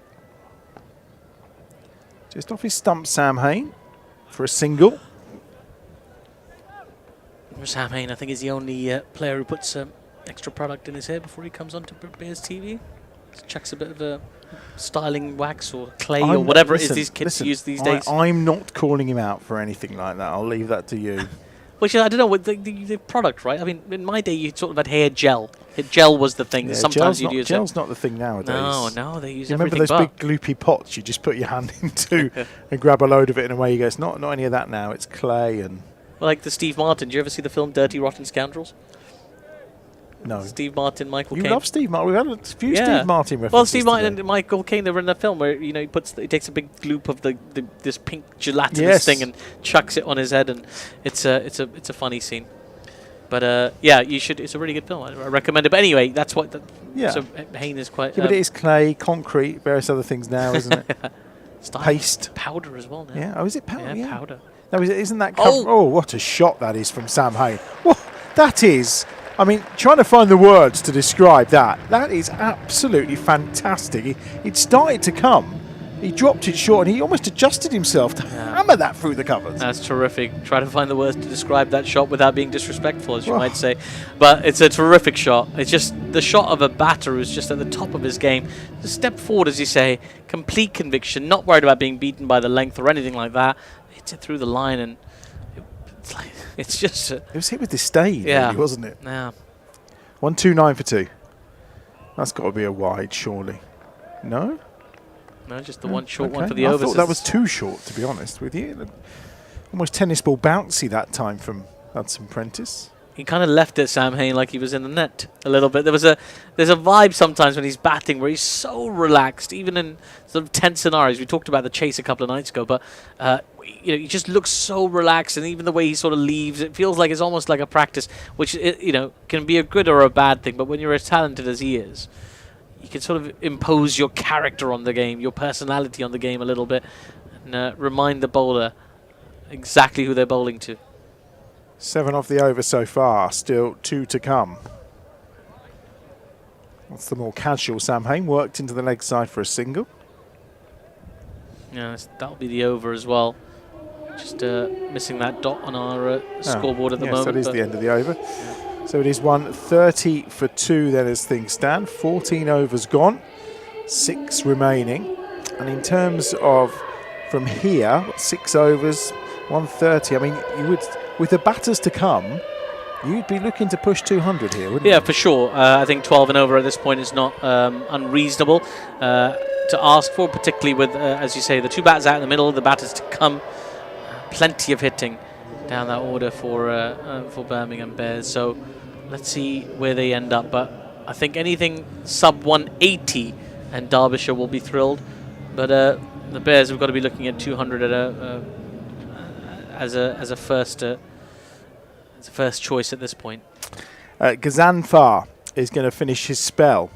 So far he's gone at 10 and over. He gave him the big build-up today, Aaron, but he's been taken to cleaners a little bit here. Well, in fairness, I think the Bears have just played him very nicely, and look, he's still only young, he's 19. He's very much in the budding stage of his career, but in terms of the high praise that he's received back home in Afghanistan, and of course from Mickey Arthur, you've got to say the guy's got a very bright future. Yeah, he certainly has. That's short. Oof. And it's swung away into the leg side, and it's always one of those clever catches, and eventually Latham is gone for 58. It's really good work on the boundary. Gathered first time. There's a couple of nods between the two umpires just to say, yep, we think that was acceptable. Just managed to throw it up in the air in time. And the catch is taken. And the wicket goes. Latham's on his way for 58. And the Bears lose a third for 131. Yeah, it was an outstanding catch. What a knock that is from Tom Latham. It just played some remarkable shots down the ground across the wicket. He's looking in really good touch. Him and Alex Davies together at the top have really given the Bears that sort of that start that they want to have, that partnership for the power play that can really put them in a strong position. As we take another look at the catch, and I think that's been done really smartly. Excellent footwork by the fielder in the deep, and I think you can see Moeen Ali making his way out to the middle. The new batter just taking another look at it. Yeah, completely fine, completely safe, and a great advert for how to do it. Really slow that down and study it. And it's Gazanfar, who was quite expensive, but he's picked up a wicket. The Shpagiza League star. David Lloyd's the catcher on that occasion. And he took it very nicely. Very, very nicely. I think David Lloyd's ever played in the Shpagiza League. Aaron will know if he has, but I'm thinking probably not. Tom Latham was a bit frustrated that he hadn't cleared the ropes.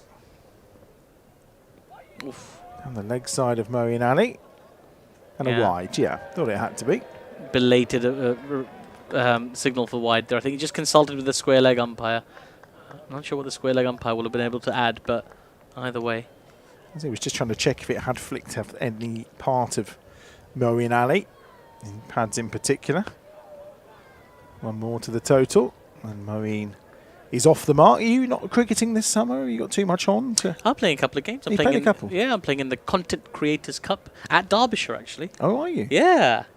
And who are the content creators playing against? Hopeful other players who are not very good at cricket, and then hopefully it'll be nice and competitive. Now there's anyone else in your team that we should, Well, there's quite a few sort of influencery type people, and like performers and things like that. People who are big on the old Instagram and the YouTube. Yeah, on the InstaTube and the Ugram and all those kind of things. Yeah, all those kind of things. The face talk and all that. I'm just extending a joke. So is that going to be your first outing of the summer? Is it? It might be actually. Well, actually, I'm playing a game with Andy Zaltzman for a team called Four Candles, which is comedian Tom Rosenthal set up, and it's that'll be good fun as well. Nice. And yeah, a couple of other bits and pieces, just for fun. I just play my cricket for fun these days. Are you not playing any cricket yourself? No. Nothing? I haven't played for a long time. Not even for fun? No, the days are long gone. A bit in the back garden, but that's about it. I mean, take one of those like beach cricket sets. They're quite fun. I just can't. No, I'm not like you. I just couldn't pick it up for 2 games and think, oh, this is good. You either do it or you don't. I think. Outside hedge from Moeen Ali. It's just going to be a quick single. Well, that's a better over from Gazanfar. He had a dreadful first 3 overs, but 5 runs from this one. And he got his wicket as well. 15 overs gone. 135 for 3.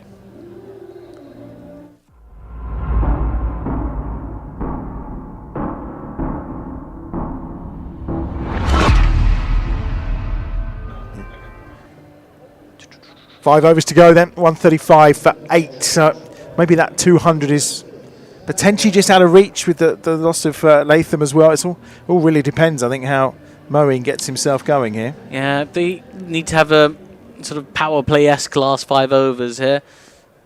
If anyone can. Yeah. Moeen can. Pat Brown having a go from the other end this time. See what he's got to offer. Former teammates, of course, these two at Worcester. They'll know plenty about each other. They would have come toe-to-toe time and time again, I suspect, in the nets.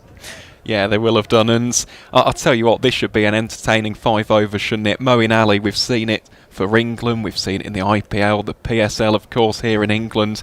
If he's in the mood, that ball is going to get some treatment in these final few overs. Well, he's caught the edge on that for 4. We'll take that every step of the way. It's very clever. I'm going to give him the benefit. It's a very clever shot, that, I thought. It was. I mean, you've got a lot of range with that kind of shot because you pick it up, you send it for 6 over square leg, and if you just get a little tickle as he did, you'll get a boundary to fine leg, who was up inside the circle. So, yeah, it is absolutely, he deserves the credit for that shot. Fine leg is still coming back up in the circle. I thought that might have, particularly if Pat Brown's going to keep on that leg stump line. You want to be careful with Moeen because he can launch you into that holly stand. Pat Brown coming round this time. Gets a better angle outside the off stump, but it'll just be 1. Yeah, it's a much better delivery. That just keeping the wide tram line in play. Any player that likes to play square of the wicket, particularly towards the leg side, as many players do, when they're trying to hit 6s and 4s and things like that, it's a natural angle to try and build more power. If you can push that ball as far away from them as possible whilst keeping it within the wide tram line, then you're really giving yourself the best chance. That's a good form of defensive bowling towards the back end of the innings. 140 for 3. Not a good crowd in today. Yeah. Nice Sunday afternoon. Now the threat of rain seems to have disappeared. Yeah, they're hoping for a flourish here, though, the live crowd. They'd love to see the Bears finish with some big hits. 4 overs to go. Maybe 190 would be nice. 180 at a bare minimum. Anything less than that, and Worcestershire, I was going to say, Derbyshire will be absolutely thrilled to pull things back. The rate's dropped to around 9 and over, so 180 would be the score if they carry on as they are right now, of course. A lot will depend on this man, Moeen Ali. Just 1 more to the total. Good over so far from Pat Brown. Aside from that 4, we've seen 3 singles. So 7 off it to date, 1 ball remaining. Yeah, just taking a moment to get going, these two. Just going just over a runnable, both of them, but haven't really imposed themselves on the game. There was a lovely boundary to start this over off from Moeen down to fine leg, but they'd like to get a few in succession to take over this phase of the game. Haynes on strike. Down he comes. Hooks it round the corner. Just be 1 again. Didn't really get enough of that short ball from Pat Brown. Completes the over. 143 for 3 with 4 overs remaining. And in terms of the total that we could be looking at here, now and again in the men's game, what's the average total? Yeah, it's around about 178, but just look in this season. I mean, we've seen 140 odd against Durham, 160 odd by Yorkshire on Friday night. I think that would actually be a pretty decent score, and you've got to remember that will be a very used wicket. The Bears got plenty of spin bowling options with the likes of Briggs, Lintott. Dan Mosley can bowl some spin. That man on your screen, Moeen Ali, he certainly has a good record against Derbyshire in the bowling department. So I think anywhere around about 180, 185, that would be quite good today. Hudson Prentice is going to finish off his spell. 29 runs from his first 3 overs so far. He's going to get first dibs here at Sam Hain as we get into the last 24 deliveries of this Bears innings. He's got a top edge on that, Sam Hain. I think it's going to fall safe, to be fair, and it just goes over the boundary. In fact, it almost made it all the way for 6. Yeah. He must have got plenty of power into that. 4 more. Well, it was just the pace of the bowler and the top edge that carried that ball. And the fielders were sort of tracking back, knowing they were never really going to get there, but they'll take them any way they come right now. The Bears, they need to find a way to continuously clear that boundary rope. That's a good start to this over, putting Hudson Prentice under pressure at the start of his over. Certainly does. 4-7 for 3 now, so 150 in sight. Haynes on to 14, gives himself room. What a shot! What a shot from Sam Hain. That's magnificent. Into the hollies. That's 6 huge runs. That's huge. I mean, the last one was a top edge. This one was right off the middle of the bat, nearly into the roof of the Hollies stand. Terrific contact, and just made a beautiful, pleasing loop in the air as it landed about 15 rows back in the Hollies. Terrific shot, and just a reminder of the power. There we go. Oof! The power that he possesses. Terrific shot. I like the fact someone in the lower bit of the Hollies was pointing to where that one had gone further up the back, just to give the fielder a little bit of help when it came to trying to find the ball. 153 for 3. Full toss this time, worked into the leg side and out. Catch taken well on the boundary ropes this time by Whiteley, and he's on his way. Is Sam Hain, 420. And the Bears lose a 4th wicket, 153 for 4. That's a good bit of bowling actually from Hudson Prentice. That low full toss is not a bad ball in these scenarios, particularly with the batter trying to get underneath the ball to try and get some distance on it. The previous one he stepped across and executed it so well. This time just got the toe end of the bat on it and couldn't get the distance that he wanted, Sam Hain. Fielder made absolutely no mistake on the boundary. And so that entertaining cameo from Sam Hain comes to an end. Still plenty of batting to come, of course, for the Bears, but disappointing to lose Sam Hain, particularly after he played a couple of blinding shots. It was all wrist, that, wasn't it? So if you don't quite get it in the right place on the bat as well, with it being all wrist, you're probably going to not quite reach the ropes, are you? And on this occasion he didn't. It's a good catch as well. Ed Barnard, I think, is the new batsman, who we saw a little cameo from at the end of the game on Friday, having been front and centre against Notts, obviously, and also in the Durham game where he was bowling and batting and carrying everything. Opened the bowling. He did, on both occasions. Didn't see him bowl on Friday, but he's got to do something with the bat this time round. And immediately they do get the single. A bit of a mix-up between the two former Worcestershire players, of course, who must know how to run together and bat together. Well, you'd hope so at this stage, to be honest. But in terms of this game for Ed Barnard, he's currently on 985 T20 runs now, so 15 away from reaching 4 figures. That quite surprises me, that. I thought he'd have had more runs than that over his career, considering what a good county player he has been over the years for Worcester and obviously the last few seasons for the Bears as well. I'm quite surprised he's not got more runs than that. Moeen on strike now, though. Just dropped into the leg side. Oh! That may have been a bit tight, but I think he had plenty of room. The umpire is a long way back to watch that run out. Probably on the wrong side as well for where Barnard ended up running, but he looked like he got home. I think it was okay. Just it was a nice athletic piece of work, and the director to always make things look a bit closer, but he was definitely home. Now, again, they've got their wickets at the right time in this innings. Have Derbyshire just always stunting any momentum, any growth that the Bears create. Well, they've taken 12 off the over, but that loss of the Sam Hain wicket feels like it made it a fairly kind of even over, didn't it, really? Yeah. Despite in the end, I mean, 13 runs off it, but losing Sam, who you really want in for those final 3 overs, probably didn't help in any way, shape or form, Aaron. No, I think that's absolutely bang on the money. And chaps, I'm just thinking, actually, this isn't the only game taking place in the Blast today. Do we want some results? What would be nice? I tell you what would be really good, actually, just for the benefit of the Bears women, just to tie up whether Surrey did complete the run chase earlier. Yep, I can get that up for you now. Absolutely no problem. So yes, they did. So Surrey beat Durham by 9 wickets at the Oval. We'll get on to the rest of the results after this ball. Yeah, big win for Surrey. Don't forget to like the stream as well, Ed Barnard. He had to run back quickly, almost found himself run out there. I think he'd come so far down the wicket. Almost caught behind and run out.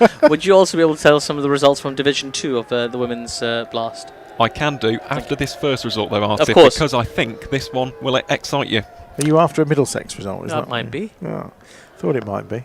I did hear earlier on that I think, I don't know which game it was, I got the feeling that one of the teams took under 17 overs to chase down 50-odd runs in Division 2 today, which felt like a real kind. I don't know what that wicket was like. That sounds fun. Go on, Aaron. Well, I'll give you that first result. Middlesex have beaten Essex by 6 wickets in Chelmsford. Oh, well, there you go. Excellent. He's happy now. The men's team did all right. That's because they weren't playing at Lord's today. That's how Middlesex managed to. Well, they would have. I feel like they would have won the last game had it not been for the rain. They just get stranded. They haven't made it to a quarter final in something like 7 years, 8 years. 2019. 2019. So 6 years. So it's been a long time. Aitchison continuing from the city end. And Barnard has swung himself off of his feet.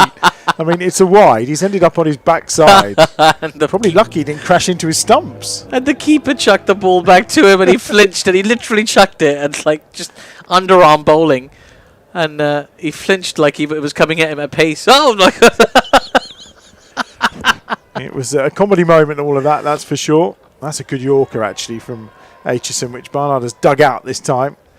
And it's one more to the total. Anything else elsewhere for us? Yes, so in the men's North Group, Northamptonshire, the table toppers have beaten Lancashire by 24 runs at Old Trafford. They're flying, aren't they? They've got 5 out of 5 now. Yep. Wow. 20 points on the board. Steelbacks. Oh, lovely from Moen. That's beautiful. That's just deaf. And he wants to change his bat now. Having got that away for 4, he said, actually, I'll have a new bat. Thank you very much. If you're going to play that shot, get a snooker cue, not a bat. Just absolutely got the contact perfect there. Terrific. They'll take the boundary. There's a bat coming on for him. Go on, then. There's more time for a few more results, Aaron, while the bat's coming out for Moen. Yep, there are indeed. So I'll take you through the Division 2 results in the Women's Vitality Blast. Glamorgan beat Sussex by 5 runs down at the county ground in Hove. In the match between Yorkshire and Leicestershire, it was the home side, the White Rose, who emerged victorious in that one by 26 runs at Headingley. And I'll take you through the last one after this delivery. Oh, Moen's got hold of that, but not enough. Just 1 to the total. And we complete over 18. 2 to go, then 165 for 4. Hudson Prentice has gone for 42 from his 4 overs with just the 1 wicket. Not quite the homecoming he was hoping for, I imagine, but no. In any case. And let's have that final result then, Aaron. Yep, the final result at New Road. That was the game where Worcestershire were bowled out for 53 and Derbyshire won that by 7 wickets, chasing it down 57 for 3 in the 18th over. But when you look at the wickets, absolutely incredible, the amount of grass that's actually on there. It's quite remarkable just looking at that. So, yeah, congratulations to Adriana Darlow and the Derbyshire side. That's their first victory of the season in the comp. Oh, Moen's come down the wicket, top edge. Going to land safe, is it? Yes, it is. The chase was on, and I think Lloyd got quite close, but just the 1 to the total. 1-6, or 2, should I say? 167 for 4. He's still looking for that breakthrough, Moen, with the bat at the moment. I think he would love to have one big innings with the Bears, just to, cement himself, remind everybody of his class.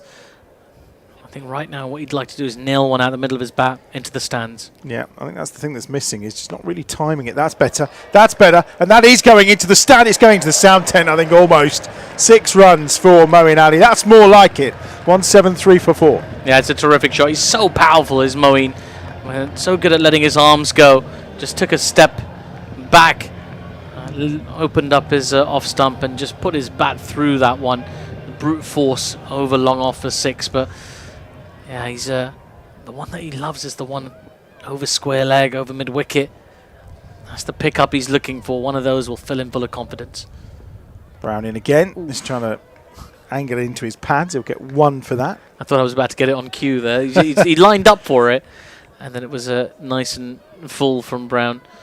And he's hit the one. There was one game I was interested in. I don't know if you can pull it up for me, Aaron. I'm sorry, I don't mean to be such a hard taskmaster, but there's a game in progress probably between Kent and Middlesex women in Division 2. I'd love to hear about that. Yep, there is indeed. So that's taking place at Radlett. Middlesex scored 140 for 8 in response. Kent 115 for 5. They required 26 off the final 2 overs. Ooh.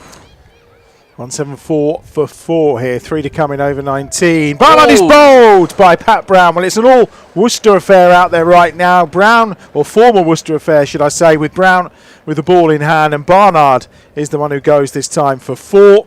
He's bowled 174 for 5. That was middle stump out the ground. Full and fast Yorker. Old school classic throwback to what the fast bowlers of the early 90s and late 80s would do. It was all about bowling full and fast and knocking stumps out the ground. And I thought rather sportingly there wasn't a massive celebration there from Brown either, as is bowling to his former teammate. It's quite nice. A bit like when a footballer goes back to their old club and scores a goal and doesn't celebrate too voraciously. Also maybe to do with the fact that they're coming close to the cut-off time. There wasn't time for a huge celebration. It was a very impressive wicket, though. I don't see that doesn't sit comfortably with me. I'd love giving it to my old teammate, having just bowled him out. Well, you never know where you're going to end up next season, bud. That's the thing. That's true. Kai Smith's the new batter, 174 for 5. That middle stump cartwheeling away of Ed Barnard's. 2 to come in this penultimate over then. Smith is bowled, and Brown's on a hat-trick. Well, we've had the middle stump go. Now the off stump has gone as well, and Smith's on his way for a golden duck. And it's 174 for 6. Still no celebration either from Brown. Like, he's just taking wickets like a factory worker. Just this is what I do. I turn up, I take wickets, I knock over the stumps, and I walk back to my mark. I'm quite impressed with that sort of dedication. He hasn't really thought about it. He's got a hat-trick ball coming up. I wonder if he hasn't. No, he hasn't. Isn't that the last ball? Oh, no, he does. He has a hat-trick ball coming up now, and I wonder if they're going to make any aggressive changes to the field. So let's see how it goes. Oh, I was off stump. You understand the shot that Smith was looking to play. It was on for it, to be fair. He's smiling. I think I'll be smiling if I've just got a golden quack. Yeah, but it's different. There's a scenario that he's coming into. It's quite a selfless shot to play. He's not playing for to get him for his averages or anything like that. He's trying to put the ball away to the boundary for 4 or 6 and get the Bears closer to that 200 mark with the 7 balls to come in the innings. Now then, it's going to be George Garton to face the hat-trick ball. How many hat-tricks have been taken in the T20 Blast at this ground? Something for Aaron to look up, perhaps. And I'd love to hear that a little bit later. But here we go, hat-trick ball. Pat Brown to George Garton. Who's your money on? Garton will do okay here, I think. 174 for 6. Last ball of the 19th over for a hat-trick. Garton gets it away for 4 runs. Great shot. Garton, and I think Pat Brown's looking as if so when he's picked that off middle stump, and it went a bit close to the fielder, but it's gone all the way to the right. 178 for 6 as things stand, and after a shot like that, I suggest if you're watching on the stream, you press like, because trust me, that was a great shot. It really was. You understand what he was looking for. He's looking for another fast Yorker. Just got it slightly wrong. Enough room for the batter to get underneath it and play over the top of the covers. Terrific shot, first ball there from George Garton. Aitchison is going to bowl the final over. Moeen Ali on the fall, carved away, inside out, 6 runs. Oh, that's extraordinary. That was like a paddle shot, the way he just lifted it off his bat, almost with a bit of like topspin from his bat. That was extraordinary.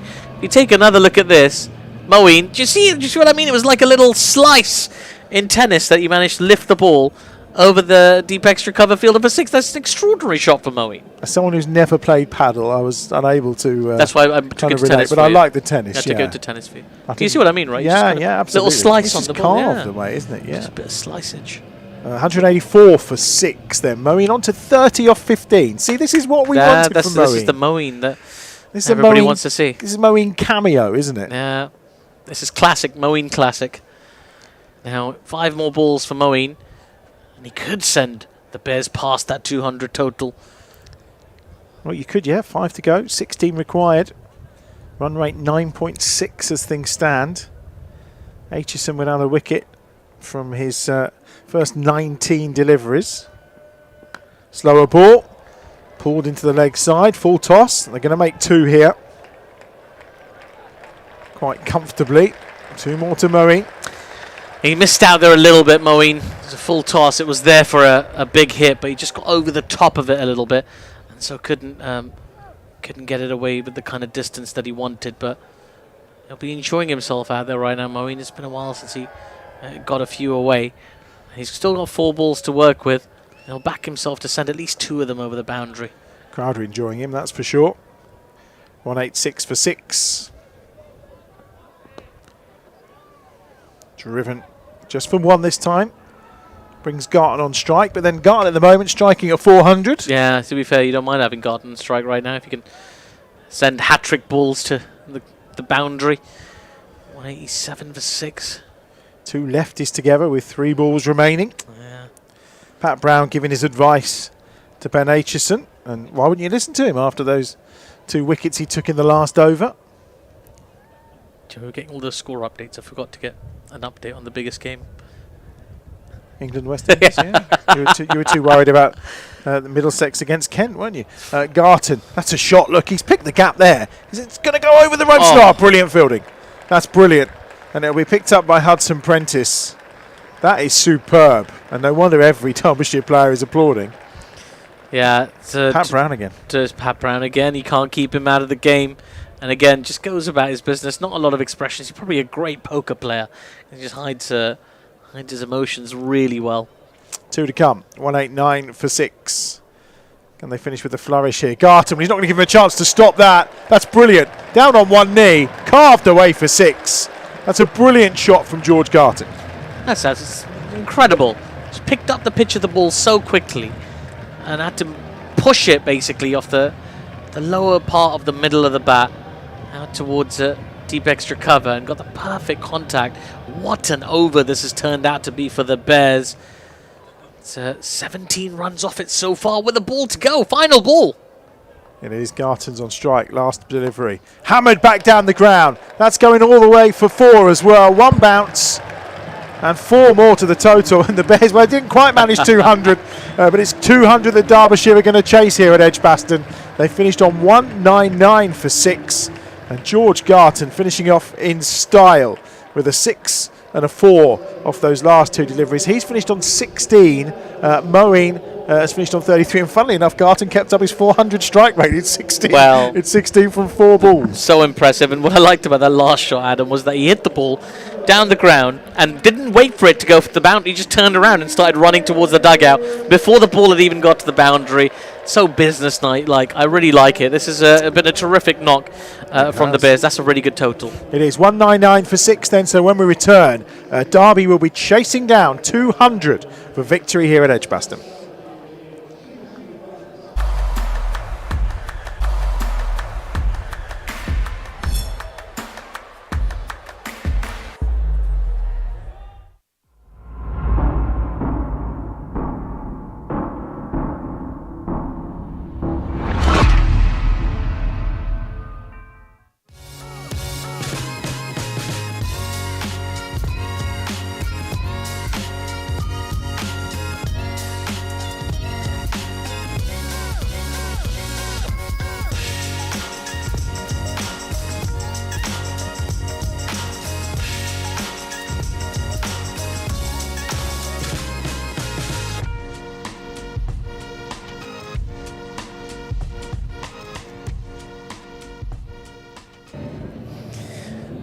Well, absolutely. It's been a terrific display of hitting from the Birmingham Bears towards the end. How good was that little cameo from George Garton? Yeah, really, really good, to be honest, Artif. Excellent indeed. 16 from just 4 deliveries, and in the end, 199 for 6. That is some efforts from the Bears here. Also got to mention the likes of Moeen Ali, Alex Davis, the captain, Tom Latham, really setting that foundation, didn't they, with that excellent power play of 60 for none. I'll tell you what, this is a really good score for the Bears. Yeah, it certainly is. They batted really well towards the end, and it was just that middle phase where the spinners just looked like they were going to stifle them a little bit, but they held their shape. I mean, there was a little cameo from Sam Hain as well, terrific shots. It felt like the kind of innings where everybody contributed, and for a while it looked like they'd go in excess of 200, but then equally towards the last 5 overs, there were 130 odd with sort of 5 or 6 overs to go. They had to rebuild. Some lovely shots from Moeen and some lovely support from Garton, as we say, and also like almost a hat-trick in the middle of all of that as well. So there was a lot going on. Yeah, there was, and I was a little bit gutted, of course. We're here from a Bears perspective, but we haven't seen a T20 Blast hat-trick here at EdgBLASTon since 2013. I should look that up. Fantastic. Yep. And 2013? Yep. Who was it? David Willey in the final against Surrey. That was the last time that we had a hat-trick in the Blast here. Not the last time there was a hat-trick here at EdgBLASTon. Yeah. We saw Imran Tia for the Birmingham Phoenix. So there's a little bit of an anti-climax there, wasn't there, with Pat Brown not initially getting it. But, yeah, great bowling nonetheless, and a great comeback from Pat Brown. Absolutely. Now, I tell you what, if you look at the fan poll right next to me, well done to 47% of you who got that right, 176 to 200. I think that was a pretty generous kind of a grouping, but those who wanted above 200, I would have been in that camp, actually. I think I would have been thinking 200 plus. That's what I would have liked to have seen. Below 150, 10%. Well, thank you so much for joining us, Derbyshire fans, for that under 150. But well done for everybody who took part in the poll. We'll keep loads of polls like that coming this season, so get involved, send us comments, make sure you give us that like. We love the likes on YouTube. Right, let's take a look at some highlights from this innings, that performance from the Bears, and what a shot that was, but it didn't have the distance. It was a terrific catch on the boundary, a deep backward square leg, a little bit of a juggling catch. You see them more and more often in modern cricket. Still terrific execution, flight of foot, really well taken, that one on the boundary, and was one that was appreciated by the crowd. We saw a lot of this young Afghan spinner as well, Ghazanfar. He was pleased to pick up a wicket, although did take a little bit of tap a little bit earlier on in his innings. It was a good catch, though. It was an excellent catch, wasn't it? It was David Lloyd, the former Glamorgan man, on the boundary rope getting that wicket. We'll see here the bowling of Pat Brown as well, who, again, also had a little bit of tap. You can see there, that was the boundary from Moeen Ali, wasn't it, where he just turned it around the corner, but he came back very well indeed. That shot from Sam Hain, which we thought for a second could have been a wicket, eventually nestled over the ropes. But when Sam Hain is in this kind of imperious, impeccable form, everything he touches turns to pure gold. Oh, and how about that for a shot? That was a remarkable shot, right out of the middle of his bat. And everybody, what I love about that shot is look at the fans just pointing behind, up in the stands. It's further away, it's further away, it's further away. The next one, though, was a really good comeback ball, has to be said by Finn Hudson-Prentice. Just went a little bit wider, low full toss. He knew Sam Hain was going to keep stepping across his stumps. As you see that little shuffle, he just didn't have the room to get the distance on the ball off his shot, and it was a really good catch in the deep as well on that occasion. But a nice little cameo. Finn Hudson-Prentice, no number on his shirt today either, because it was a very late addition to the squad. Added to the team for 4 matches in this T20 Blast campaign on loan back at his former club. And then Moeen Ali came out to the middle and played some terrific shots, some deft shots, little drop and runs. There was a near run-out attempt there as well. But I think this was really valuable, this knock for Moeen. Got to spend a little bit of time in the middle and impose himself, playing some terrific shots. That 6 over cover, almost into the sound tent. That was terrific. That was valuable for him, time in the middle. It certainly was, and very valuable for the Bears as well, getting those additional runs on the board. We're seeing here the deliveries from Pat Brown, the first one to dislodge the middle stump there of Ed Barnard, and then the second one, which we'll see after this, was to dismiss the youngster Kai Smith. So we thought for a split second we would have had that first hat-trick at EdgBLASTon in the Blast for 12 years, but Pat Brown, that showed a lot of his character. He showed great riposte, he showed great mettle there. There's the wicket of Kai Smith. Given the stage of the game, though, that shot was on, and that is Kai Smith as a cricketer. He's innovative, he's enterprising, he loves those scoops and ramps and paddles, and you could see the reaction there. Even he the shot was on, it just wasn't executed correctly. Well, this is it. It was a good ball, and at that stage of the game, as you say, it's a very selfless shot to play. It's a team shot to play. He'd love to push it into the covers and take a single for his own record, but that's not what he did. He's playing for the team. Now, the hat-trick ball that we later saw was driven over the infield, over the covers for 4. That was slightly anticlimactic from, I'm sure, a Derbyshire perspective, but a terrific shot from George Garton. And then we saw that the paddle/tennis 6 from Moeen Ali, just swiveled his bat underneath it. I really enjoyed seeing that shot, and then down on one knee over extra cover. That was just remarkable hitting from a player who's done so much entertaining over the years. And then Garton finishing that one. I love that. Hit the ball down the ground, turns around, runs to the dugout, doesn't need to see where the ball has gone because he knows it's gone to the boundary. A fantastic performance from the Bears. I can see they're already making their way out to the middle as well, as are the opening batters for Derbyshire. But 199, you'd back them to defend this, wouldn't you? Yep, 100%. 200 is an imperious target here for Derbyshire to try and achieve this run chase. It wouldn't be a record, though, for the Falcons. That was here a couple of seasons ago. It was 204, and on that occasion, it was Laius de Bloy, who now, of course, plies his trade for Middlesex. Yes. So no issues of that happening today, but with the likes of Caleb Jewell and Nyren Donald and, of course, Wayne Madsen, Derbyshire definitely in the hunt here. So early wickets for the Bears, put the Falcons under pressure. Let's get this second win in a row. All right, let's see if they can pull this out. We're going to go back out to the middle for the action. And I can see ready to get things going. George Garton's got the ball in his hand. Donald is on strike. Jules at the non-striker's end. Here in the commentary box alongside me is Adam Bridge to rejoin commentary after the most minuscule of breaks. Working hard is Adam Bridge here today. Yeah, this should be interesting. Now, you'd back the Bears to be able to defend this, but it is a good chasing surface. Still a very good batting surface, and they do have good batters. They're going to need to bowl reasonably well to defend this total here, Adam. Yeah, you'd back them to, but as Aaron mentioned, 204 was that target that previously was chased down by Derbyshire to win here a couple of seasons ago. So nothing's for granted, that's for sure. Here's George Garton to get us underway. Bowling to Donald and wraps him on the pads straight away.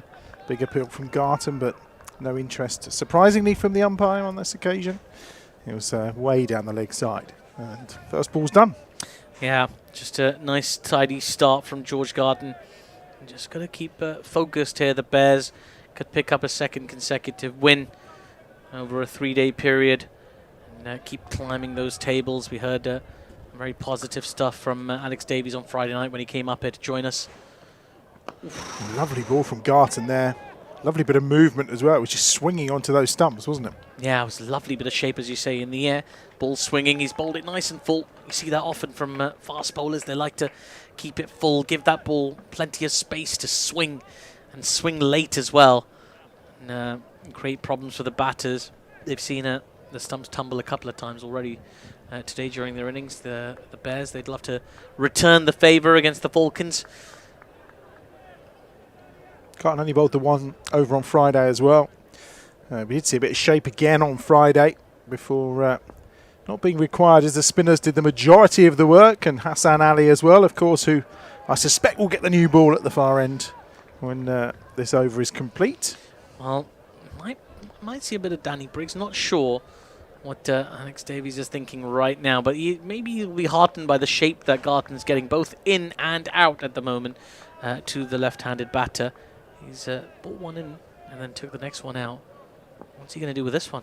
I expect a little bit about the matchups and what works. Jewel is on strike, swinging away, and he's hit the deck as Jewel as he tried to play that. But again, lovely bit of movement and shape from George Garton. Yeah, just bowling with great control. This is the art of swing bowling. He's also just, this is important, just keeping it out of that hitting arc as well, because you want to induce the edge, but you also want to keep it away from the batter as much as you can and make them reach. So, third is up inside the circle, though. Fifth ball of the over from Garton. Cotton bowled. Yes, it is. And that's brilliant from George Garton. Jewel had nowhere to go, and all he could do is just fend the ball straight back into the hands of George Garton. And the Bears strike with one on the board in this first over. It's 1 for 1, and Jules on his way without troubling the scorer. That's just a terrific bowling. It's just worked him over with the last few deliveries, sent a few away from him outside, wide outside the off stump, like we said, and then brought one in a little bit straighter. It was quicker as well off the surface, and Jules just couldn't adjust in time.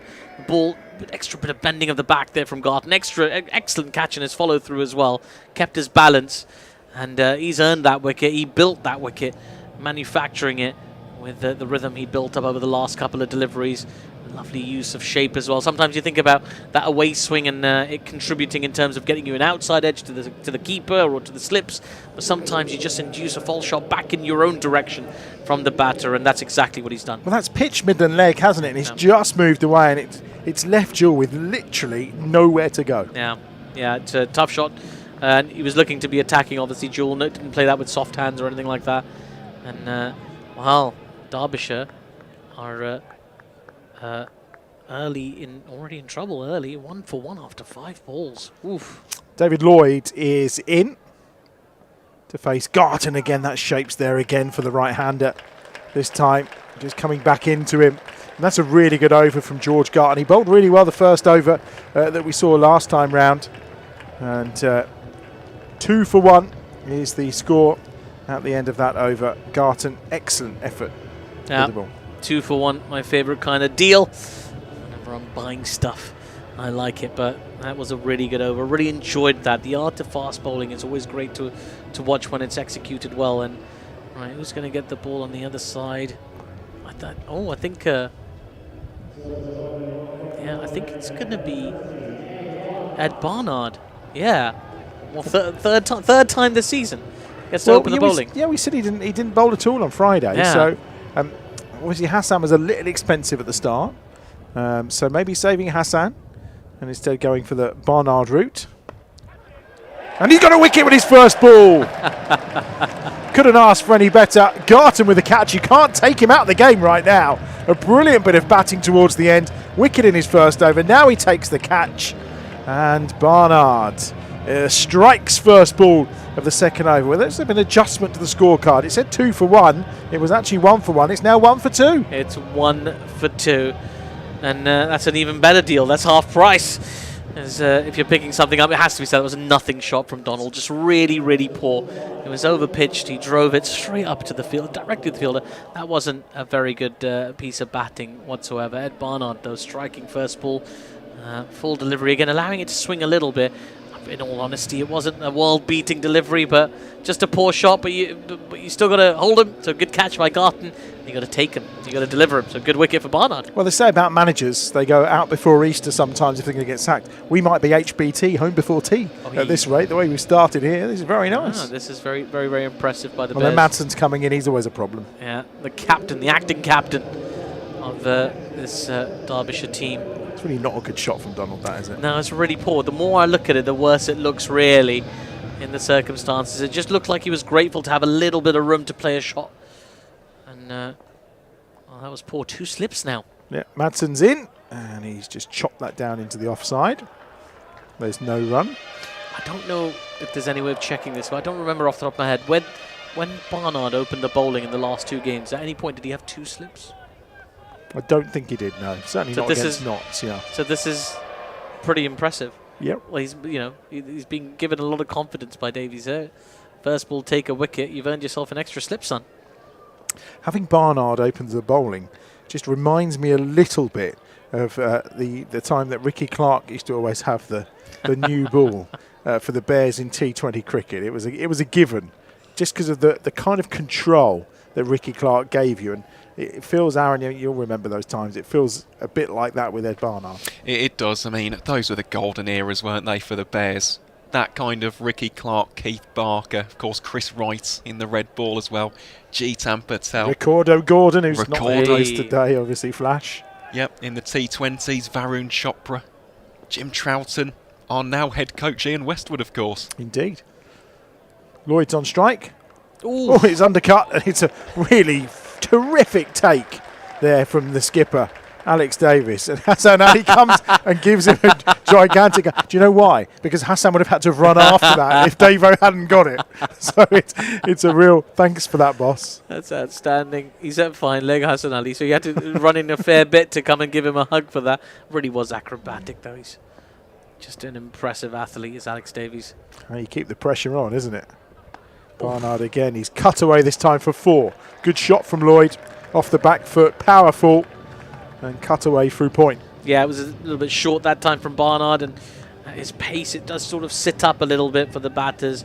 And Lloyd, was onto it very quickly. Just dropped the ball away past that point fielder for 4. And now that fielder has gone to a deep backward point position. There's 2 fielders in the deep, 1 in front of square on the leg side, 1 behind square on the covers. In comes Barnard again. That's found the outer half of the bat, but it's quite cleverly played that time by Lloyd. And that's 4 runs. It's a clever shot. It was a fairly packed area, but he managed to find the gap brilliantly. And as we complete the second over, the Derbyshire Falcons move on to 10 for 2, chasing 200 for victory. Every great team has its unsung heroes. The all-rounders, the heavy lifters, putting their organisation on the map. We're talking about you, the humble IT engineer, supporting EdgBLASTon across the season. They're the ones delivering, day after day.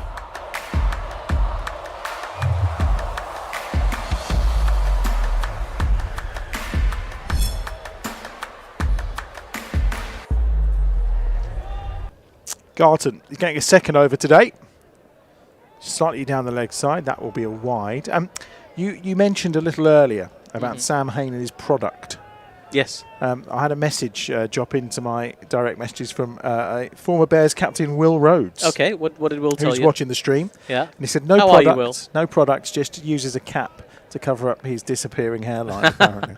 Well, I remember vividly he was coming up player of the match afterwards, and he just wanted to check a few products in Make his sure hair it all before he looks came good, in. yeah. Yeah. I'm fine with that. Yeah.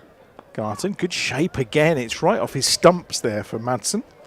I hope you're doing well, Will. Thanks for joining us. Will also has been a terrific guest on the on Bears TV. Really enjoyed having him and his expertise on the show. Serving as a club captain at the time, from what I remember, and it was great fun to have him on. So thanks for joining us on the stream, Will. Yeah, Derbyshire didn't pull off the win on Friday, did they? He got close from memory. I think you mentioned he played well, but they didn't quite win the game. We'll touch upon that after this ball from Garton. Round the corner again for a single. Obviously one of the reasons he was looking to play a bit more white ball cricket, particularly in the 20 over.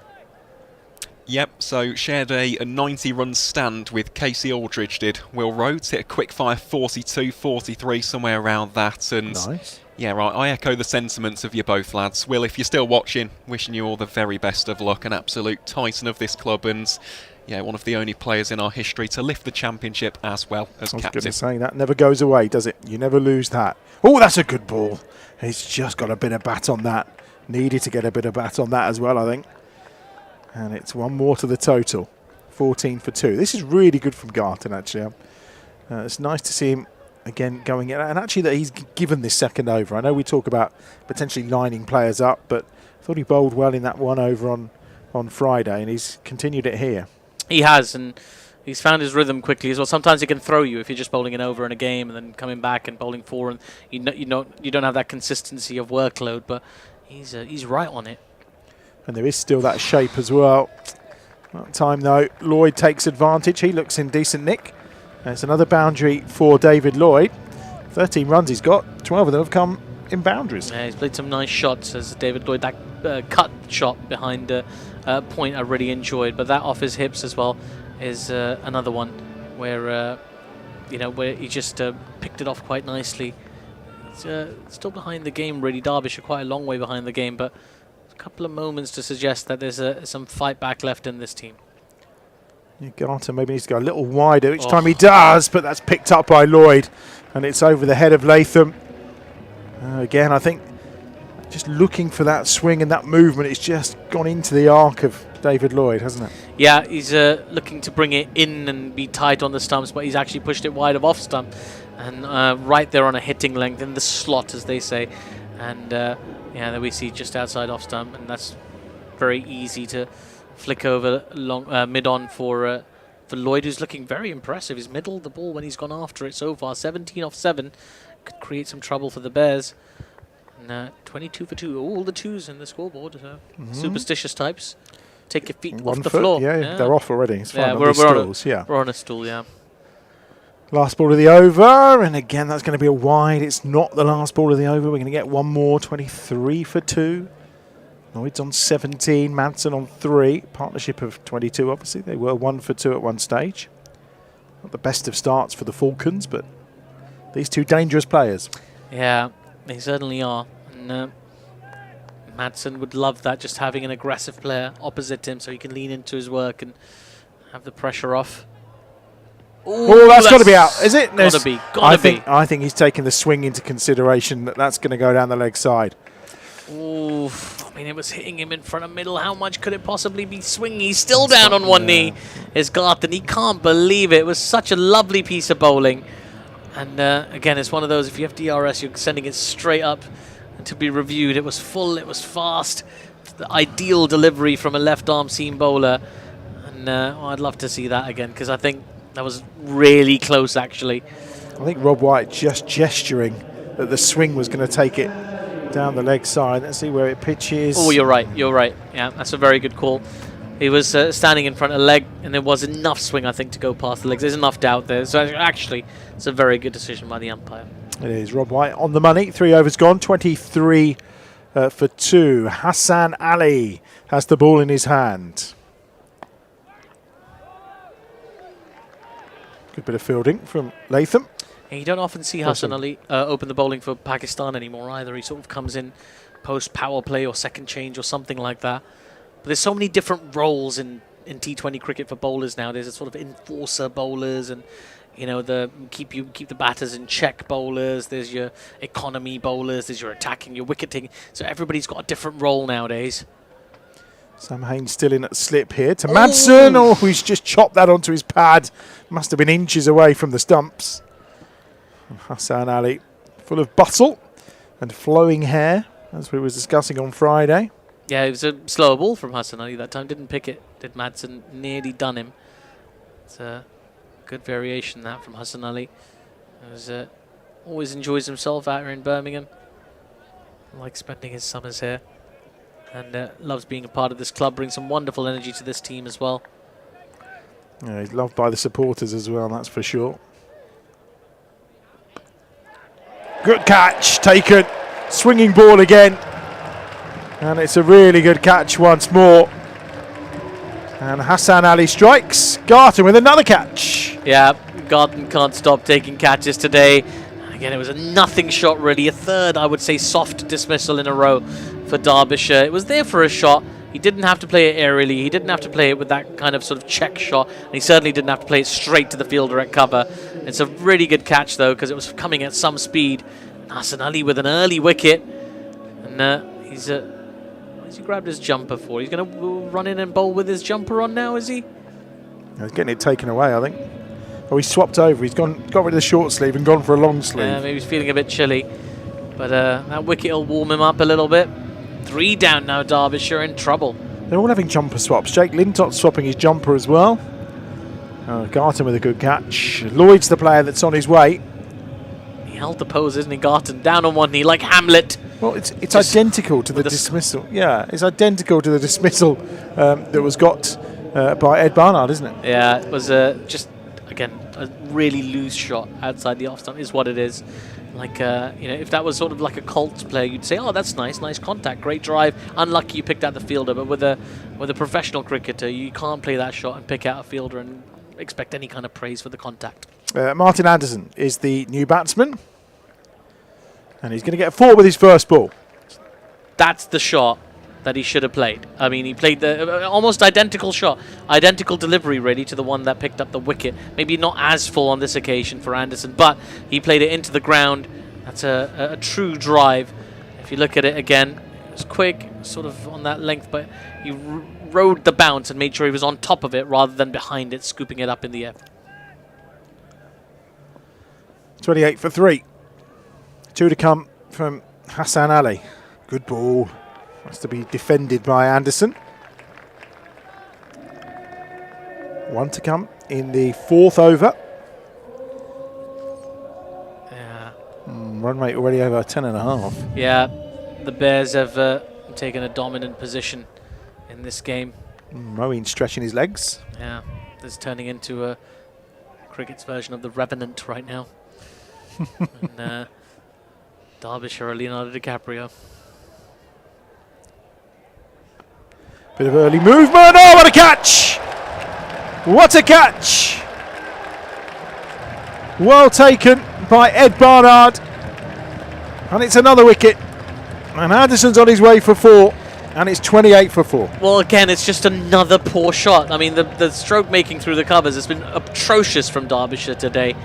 Playing that on the up again, like you've just seen your teammates get dismissed in sequence playing that ball on the up. You have to get on top of it. He got on top of his first drive so nicely. Make sure he rode the bounce, make sure he played the ball into the ground and through to the cover boundary for 4. But this time, it was a terrific catch, don't get me wrong. But there we go, let's take a look at it. Oof, terrific, just plucked it out. And some batters will be like, well, I mean, what can I do? Ed Barnard's taken a blinder, but really, that shot shouldn't have been played. It's really been poor batting from Derbyshire so far in this power play. Well, I think a catch like that, Ed Barnard may well become Hassan Ali's best friend for life. I'm sure there's a big hug coming. Well, he's got a couple of wickets. Maybe he's making a play for that Talbot Slaw Player of the Match award. I'd have Hassan up here for a chat. That would make me smile, for sure. 28 for 4 then, 4 overs gone as things stand. Madsen is sent out there on 4, watching the wickets tumble at the other end. Whiteley's the new batsman. And we're going to get a third over from Garton. Yeah, he's earned it. Bowling really nicely, and he's got new batters to bowl at as well. Madsen, again, it's another wide down the leg side, just trying to control that swing. There's a poll on the go, by the way. You can have a vote via the stream, of course, or via our socials too, at Warwickshire CCC. We want to know who's going to win this game. All right. At the moment, I think, you know... If I don't see 100% result on that poll, right, 99% at most. If it goes to 98, I'll be furious. Well, even Wasp has only got Derby at 5%. Well, so there you go. Yeah. We need to get voting. And currently 70% Bears. What? That must be... This was Derbyshire fans. But they're going to still have faith, 30% of aren't they? them? 30% of them at this point, 29 for 4. What is going on? Come on. I'm a very optimistic person. I get it. I feel it. But not that. Like 10 and over, nearly 11 and over the course of the better part of 16 overs. With 4 wickets down. With 4 wickets down. And like the stroke making that we've seen so far, is that filling anyone with confidence? That honestly, the hanging of the bat outside the off stump and playing these balls in the air through to the cover fielders, it's atrocious. Absolutely atrocious. It's something that Derbyshire must improve upon, and something that they'll be furious with. I can't imagine Mickey Arthur is thrilled watching this performance from his team. You had high hopes for Derbyshire at the start of this Blast campaign. I thought they'd do rather well, but Slip still in. Short third man as well, as that shape's coming to the left-handed Whiteley. Whiteley, I don't remember him having a good innings. I'm going to touch wood as I say this. I don't remember him having a good innings against the Bears. I may be wrong. Well, it's interesting you say that, because Ross Whiteley, I will just say, is a fantastic player, and he's got one of the most destructive records in T20 Blast history. We'll touch upon his 6 percentage soon, but it is strange. 6 career 50s in the T20 Blast, none of which have come against the Bears, but there's always today. No, to let's try keep and it that change way. Shh. Don't say things like that. well, he's left a ball outside the off stump, so he's already doing better than some of his teammates. Yeah, but this is true. You're there to provide the statistics, not to put the hoodoo on things. Well, here is a stat about Ross Whiteley, because we haven't seen a 6 so far in this innings from Derbyshire. Nearly 34% of his career T20 runs have come from 6s, which is an insane stat. We thought that Tom Latham getting 20% was big. That's over 1 in 3. Turns that one into the leg side. I think he's going to get a 4 for this. A lot of ground to be covered, and covered very well on that boundary from Kai Smith. 32 for 4. Whiteley's on to 2. And we've got 2 balls left of over number 5. So what, 8 balls left of the power play.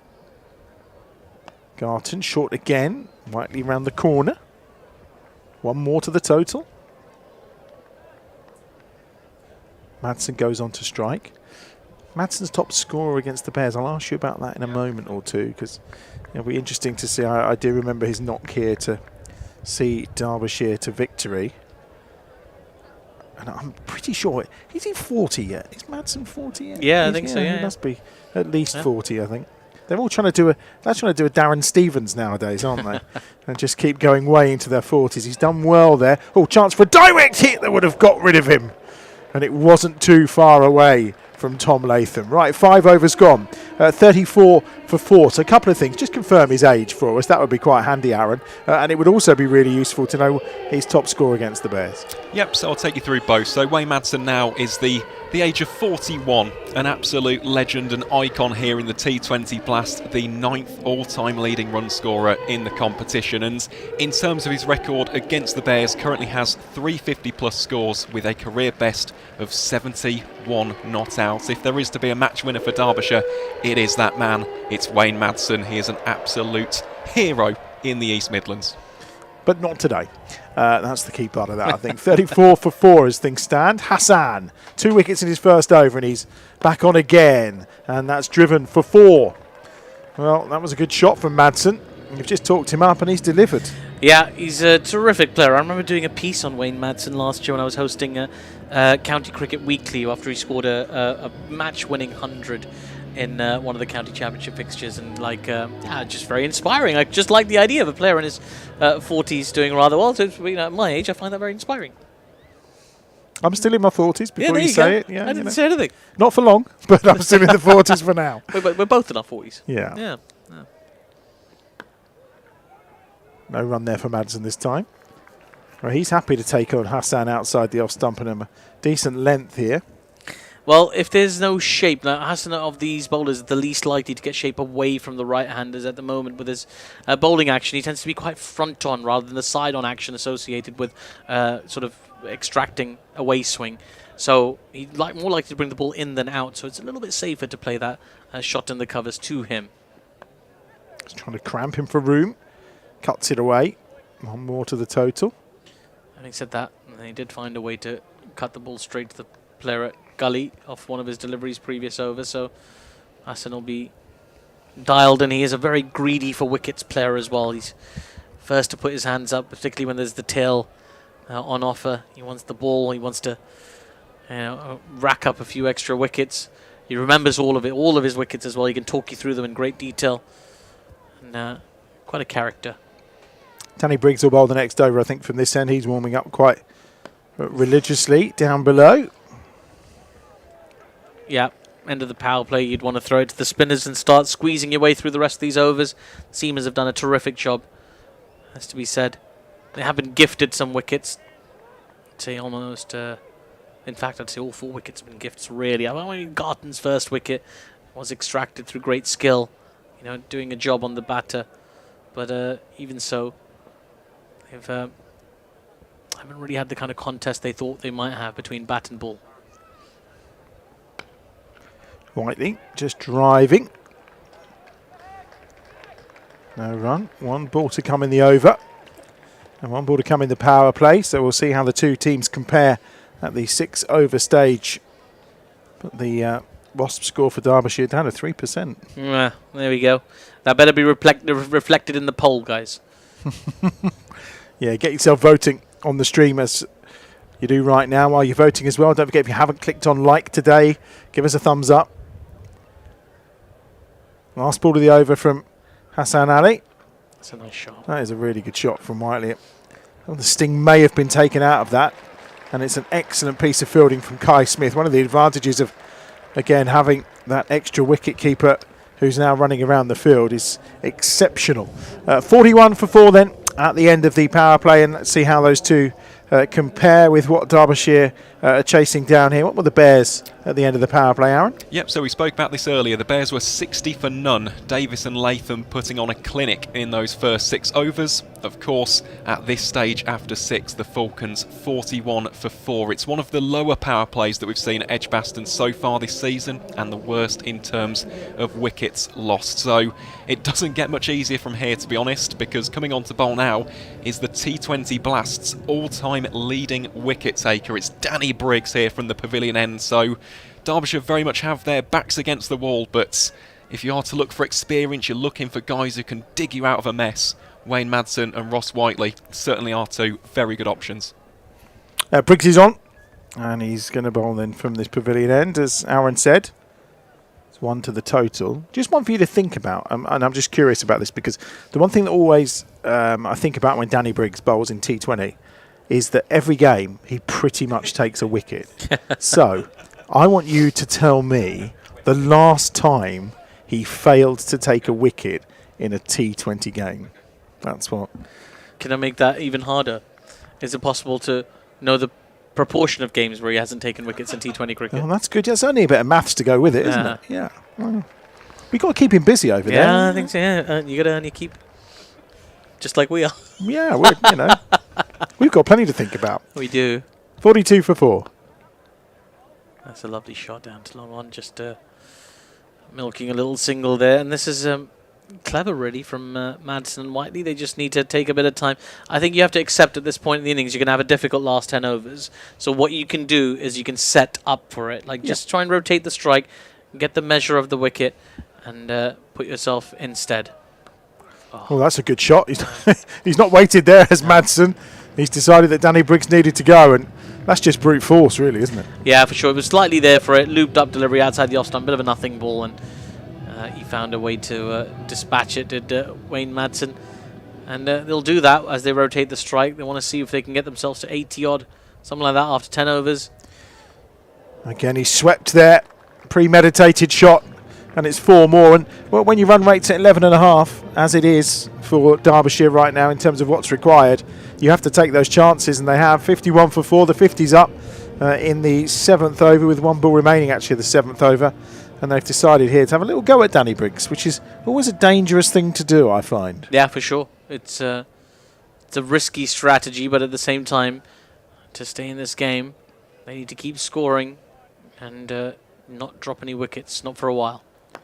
Straight down the ground, and Briggs fields off his own bowling, and that completes the 7th over, and it's 51 for 4 as things stand after 7 overs.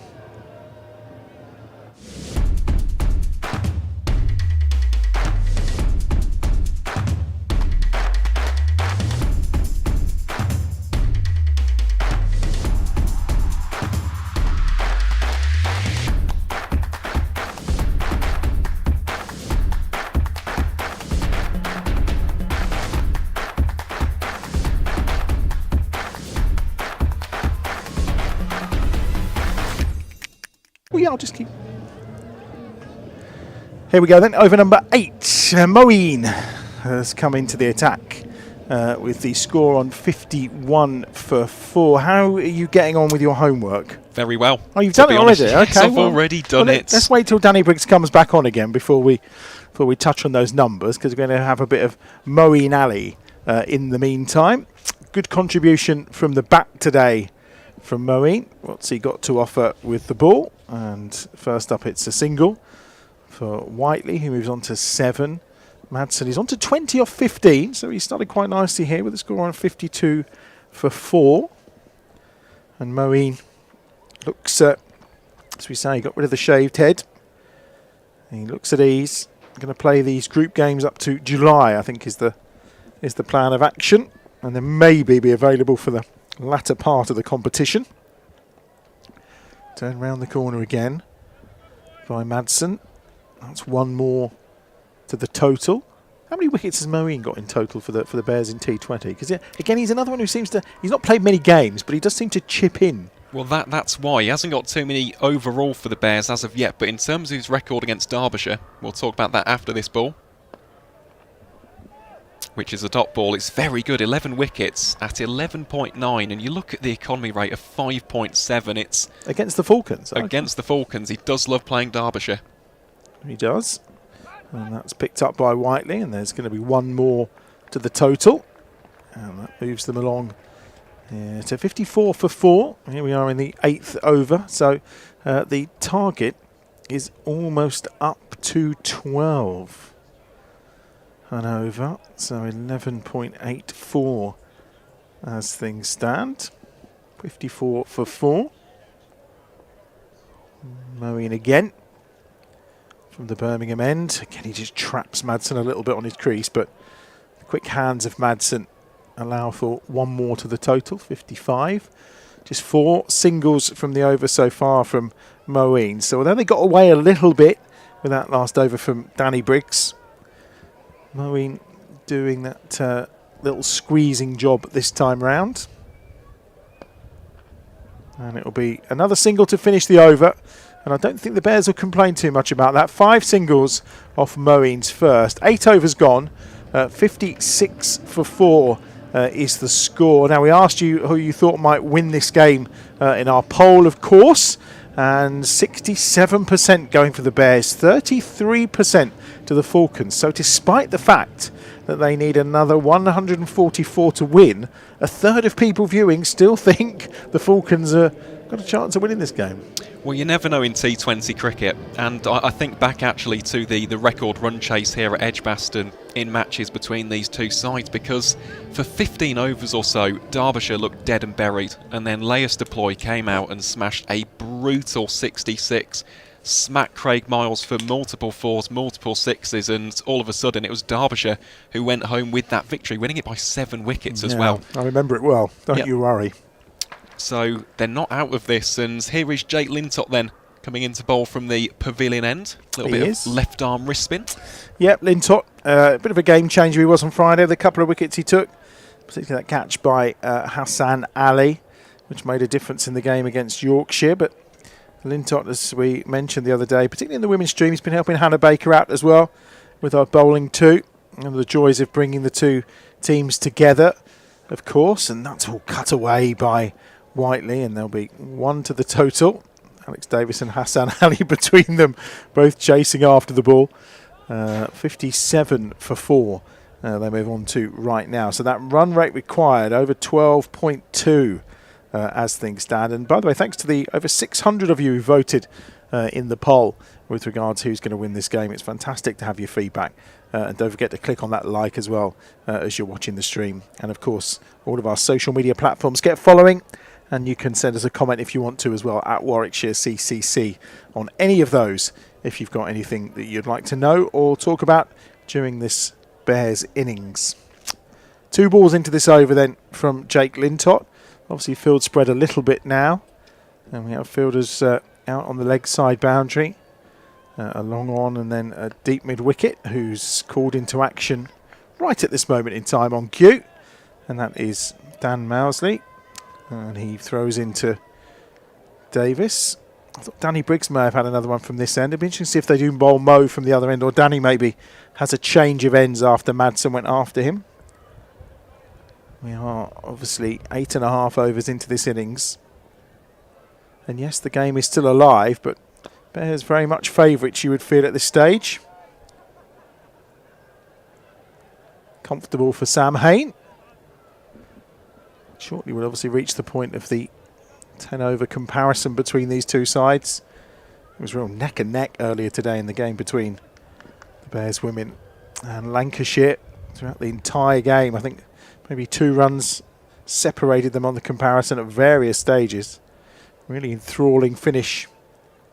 If you missed that earlier on today, it was a tight defeat by 5 runs for the Bears women. A really terrific game of cricket. Garton's on the boundary this time, doing the fielding. And there's 1 more to go from Jake Lintott. And again, 4 singles and a wide in this over. Just squeezing the batsman. Yep, it is. It's very similar to what we saw from Gazanfar and Thompson a little bit earlier on. And that was the danger here for Derbyshire, losing those early wickets to the same bowlers. The Bears' real strength is the spin. And it's Lintott again here too. Whiteley just flicks that away on the onside and they'll settle for a single. So Derbyshire move on to 62 for 4 at the end of the 9th over. Madsen on 24, Whiteley on 12. It's funny actually, Adam, that I had a chat with Jake before the season started, and he's got a little bit of a friendly competition with Danny Briggs this season, because in their sights is Chris Wokes in 2nd place in terms of the all-time leading wicket takers. Wokes is on 86, Briggs is currently on 82, Jake is on 80. Oh, so wow. it's very, very tight towards the top. And then in 4th place is the great Neil Carter, who we had a lovely chat about on Friday. In terms of beyond that, leading wicket taker Jitan Patel 141 might take a few more seasons to try and surpass the legend that was the Kiwi off spinner. But yeah, just something to note with those two. A little bit of friendly competition as Whiteley goes down for the shot there. Yeah, Moeen Ali has been carted for 6 by Whiteley, who moves on to 18, and they're on to 68 for 4. That was a big shot from Whiteley. Just swept it round the corner. A real brute force in those arms, as we talked about earlier. He certainly knows how to hit a 6 or 2. Just fired in by Moeen on his legs. And well dispatched. How will Moeen respond this time? Whiteley gives himself some room. Cuts, but cuts very straight this time. And it will just be 1 more to the total. And they move on to 69 for 4. Fairly safe to say as well that I don't think Chris Wokes will be adding to his T20 wickets for the Bears too often. It's not been something he's done in recent times, pulling on the shirt in a T20 game. He's in action, of course, at the moment for the England Lions against India A ahead of the Test series, of course, coming up. Oh, and that's caught the outside. Well, if it's caught a bit of the bat, it's also caught a bit, I think, of Wayne Madsen, who's gone down, yeah. And just checking everything's in order. Here's Wayne Madsen for a moment. A little bit winded. No surprise there. And that's the way to deal with it. A bit of crouching. Oh, we're going to get a replay as well, just to add to his discomfort. Yeah, he's missed that completely. I think it's rolled off his pad as well. and caught him around the upper thigh. Let's call it that, shall we?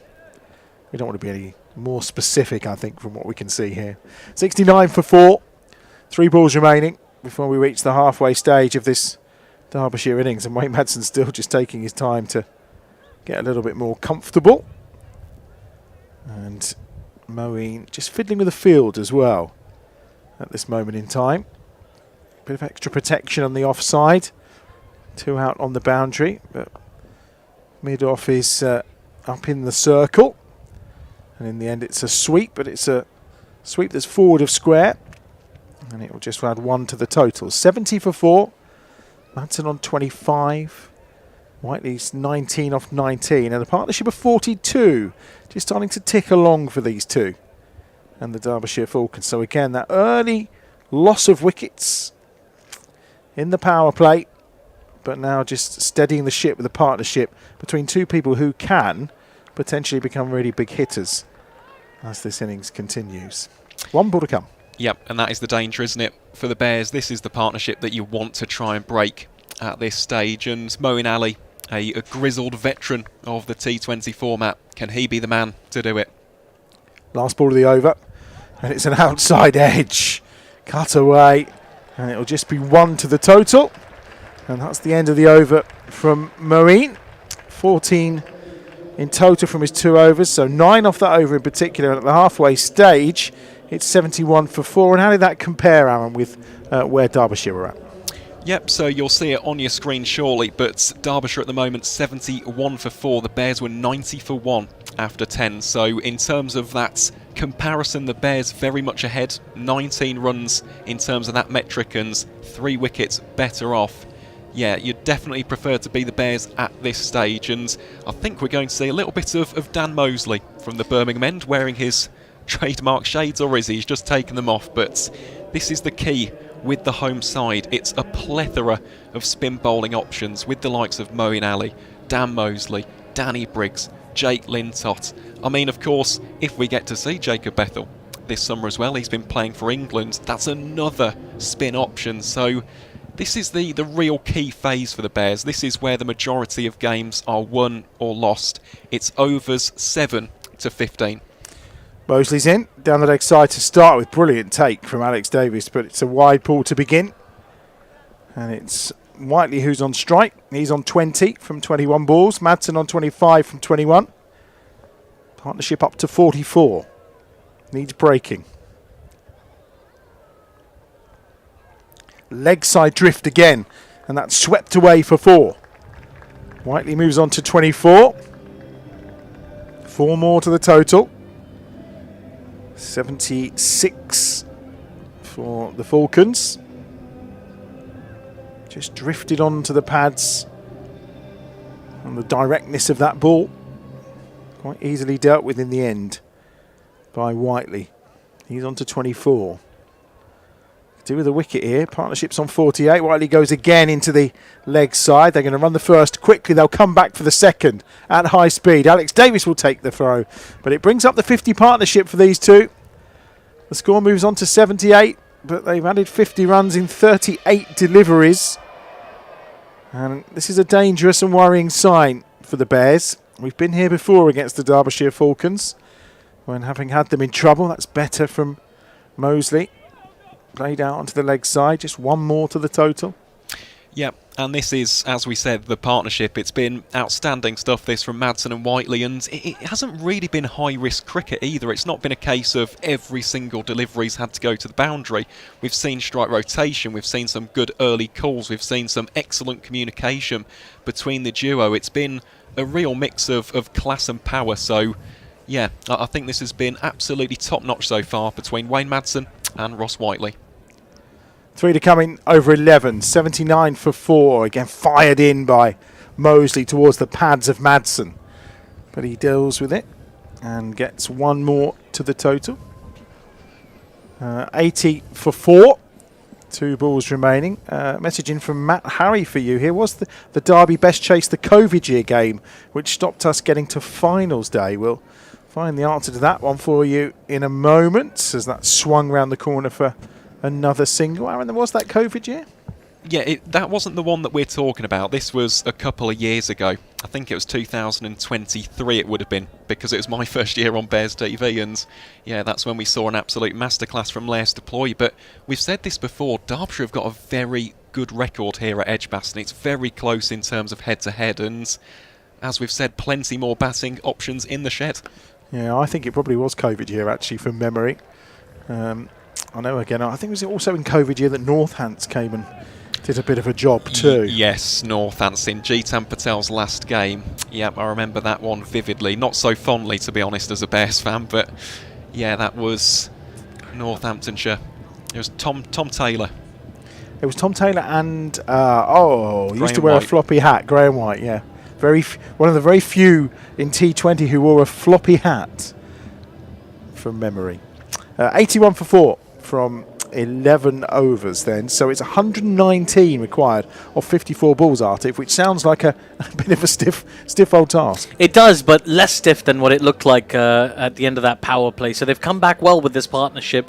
They've given themselves an outside chance of doing this of Derbyshire by building this little partnership and just keeping that, just stemming the flow of wickets falling.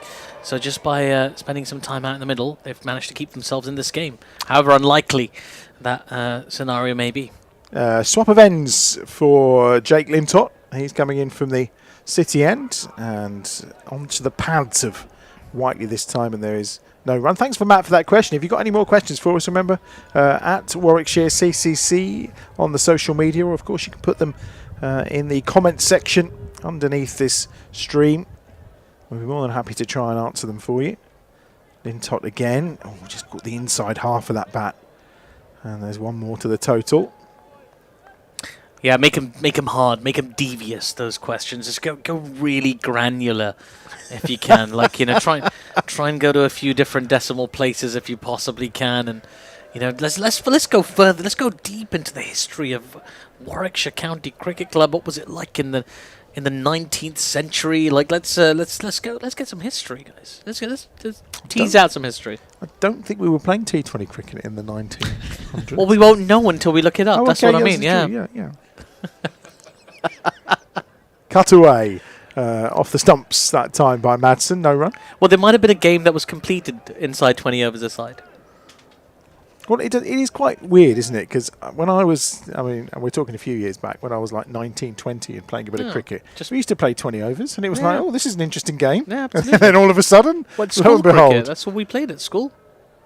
Oh, that's a lovely shot. What a reverse switch hit that is. And a catch in the crowd as well. It's a pirate. It is. He may have a parrot on his arm and a claw on the other hand, a hook on the other hand, but he's taken it with one. Yeah, he's walking away from this match with the booty for sure. What a terrific catch in the crowd there, but what a shot it was as well. Just as you say, reversed, almost turned himself into a left-handed batter to execute that hit. Perfect contact.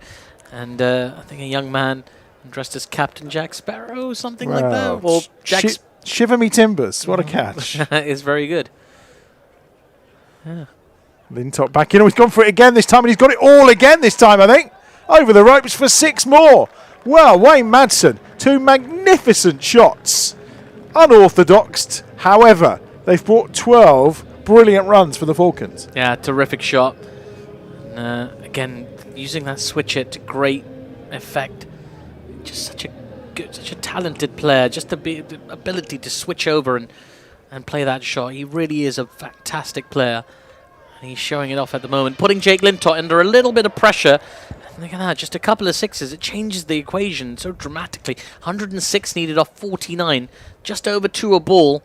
And I'll have to concede, doable. Jake Lintott cursing Kevin Peterson in his switch hit right now. Down the ground. Oh, that's a brilliant bit of fielding. That's superb from Mosley. He's gone for the big glasses this year as well. A big glasses in, I've just, you know. I don't know. I mean, there was a player, I think it was Somerset women's player, who was wearing gigantic glasses on Friday. I forget who it was off the top of my head. I'll come back to us in a minute. End of the over. 12 overs gone. 95 for 4.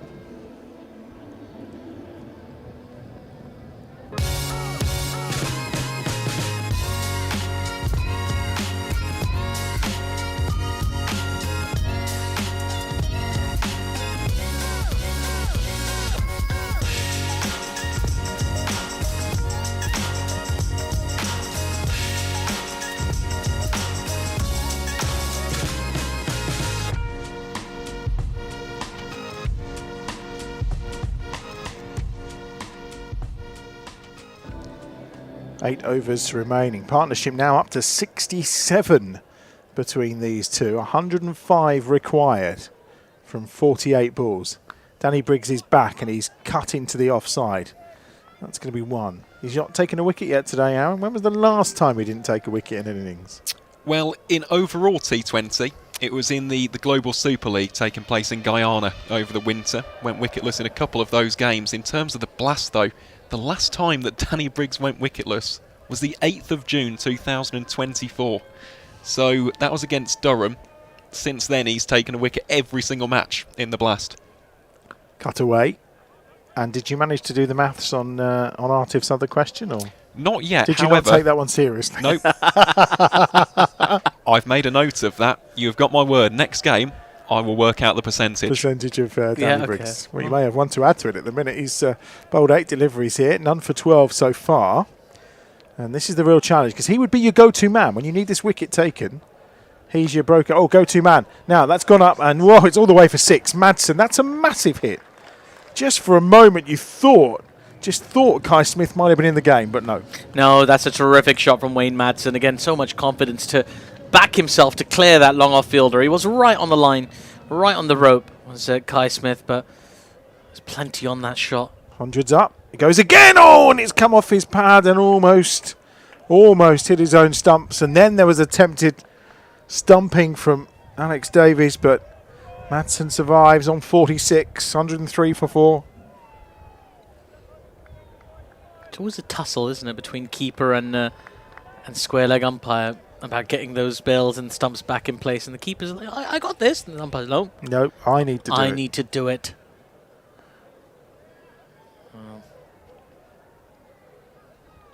Ooh. I think he was trying to divert that for a minute, then Danny Briggs, wasn't he? I think he just wanted to give Ross Whiteley a bit of a fright at the non-strikers end. But Madsen is playing a little gem of an innings here for Derbyshire. Classy cricketer. He's played some terrific shots. Can Danny Briggs bring this little sojourn to an end? Partnership on 75 now. Madsen goes big again. Oh, this time Kai Smith is in the game. He is in the game! And he takes the catch. And Madsen's on his way. And he's gone for 46. And I was just thinking, your go-to men are Lintott and Briggs, and neither of them at this point had delivered. But Danny Briggs does. And Madsen's gone for 46, 103 for 5. Yeah, well done, Danny Briggs. Tossed the ball up, induced that shot. He knew that. It's a long shot to keep clearing that long off fielder. Challenge him to go after him again. And this time Kai Smith made absolutely no mistake with the catch. And that's the wicket that will make the Bears feel a whole lot better. They're back on track to close out this game. And I would say the big hope for Derbyshire is currently walking back to the dugout. He was so frustrated with himself to have mistimed that one. Was on that occasion Wayne Madsen, but he has played a nice little innings, showing his class along the way, and taken Derbyshire at the very least to the realms of respectability. Just noticed OHD, Ollie Anandolby, just getting out of the way of the camera so it could perfectly capture that catch. You might see him at this angle as well, because he's right there in the dugout, is OHD. And yeah, he's managed to position himself out of the way in that side, but Madsen, he's very frustrated. Such a fiery character, still so dedicated. Doesn't take his cricket any easier with age. I like it. Well, it's the numberless Finn Hudson Prentice who's made his way out. It is. They didn't go for the kind of the dashes. The dashes, yeah. They've just gone for nothing, which is a shame. They just took it right out of the club shop, didn't they? Yeah, they did. Dan Mosley is into the attack. 7 overs remaining. 97 required off the final 42 balls. 5 wickets in hand as well. A lot falls on Whiteley now, doesn't it? Well, it does. And immediately he tries to rise to the challenge and he pierces the fielders with a straight drive for 4. That's a terrific shot. It was a low full toss. It was difficult to get away. Not a lot of room, even though it was a low full toss. And he had to get it very straight with the long off back and managed to do so. And oh, go careful. Careful. Don't hurt yourself, Jake. He's done all right. He's done a good job there as Jake. Leaning over to try and get the ball back, but it's all good. I noticed think that's Hassan Ali over at deep backward square leg signing some autographs. Well, that ball was being retrieved. So that was very nice. Made some kids' days. That's in front of the Hollies. Away to our right-hand side. 93 feels a lot of runs at this stage. That's been hidden outside the off stump, and it's better. Whiteley frustrated. He didn't quite squeeze it beyond Tom Latham that time. It's that delivery that Mosley's just bowled that's made him an England contender. Just oh, that's got to be out. Got no. A little inside edge, I think. Unless there was bat on it, that can be the only reason. Yeah, just that full fast delivery from Mosley. He's not there to turn the ball. He's a slower bowler, but he's not there to turn it at all. He's there to cramp the batter for room, make it hard to get it away. Yeah, it's got to have been bat. Yeah, hasn't it? otherwise it was stone cold, wasn't it?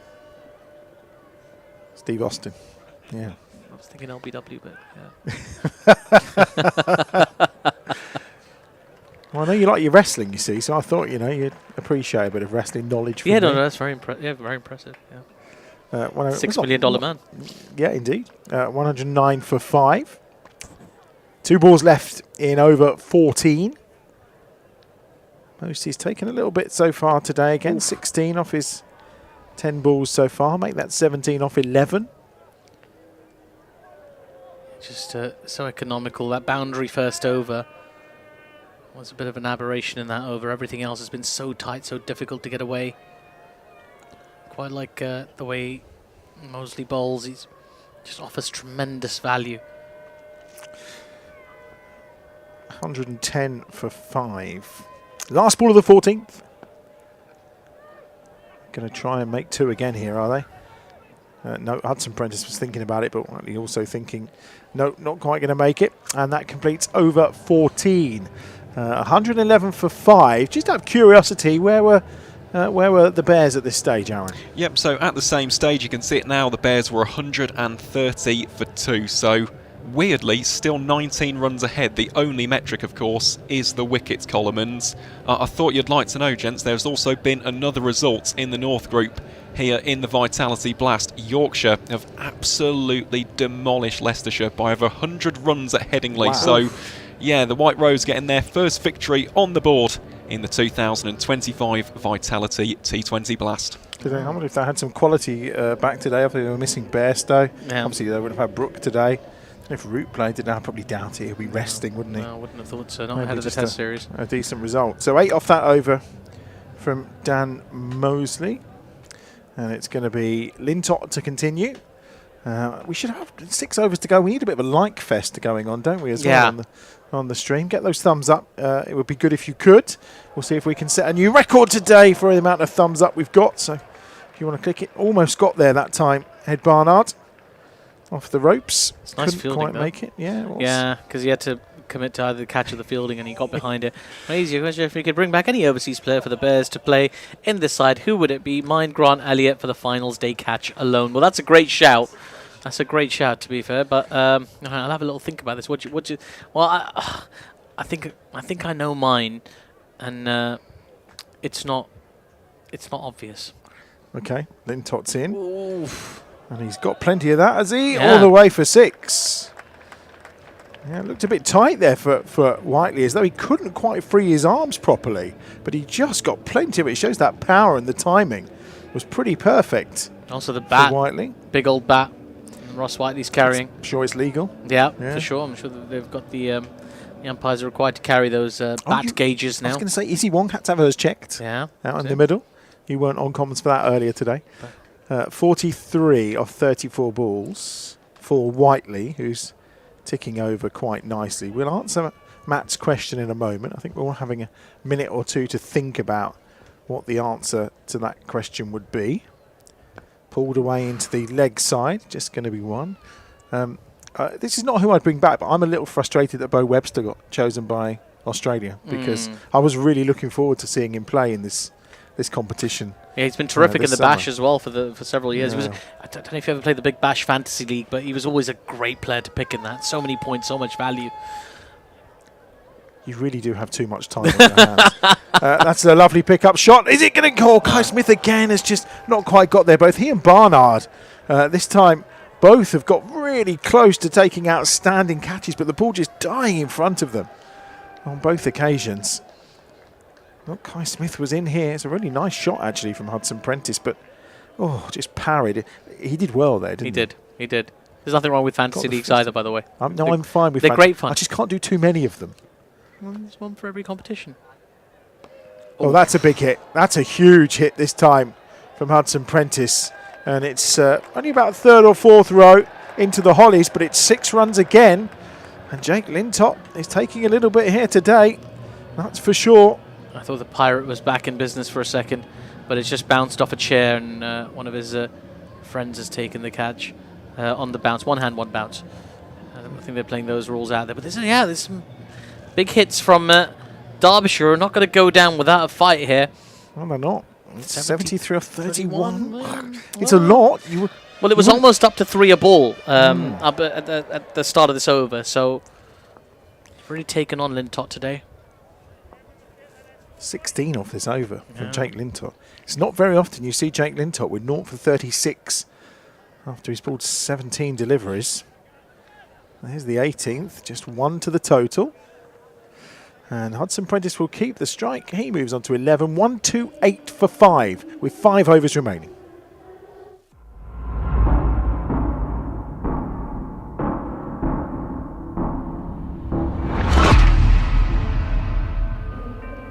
I feel like I need to answer Matt's question. Yeah, now. so does it have to be a player for the T20 Blast specifically? For the Bears, yeah, an overseas player for the Bears, for T20. So I can't go Lara.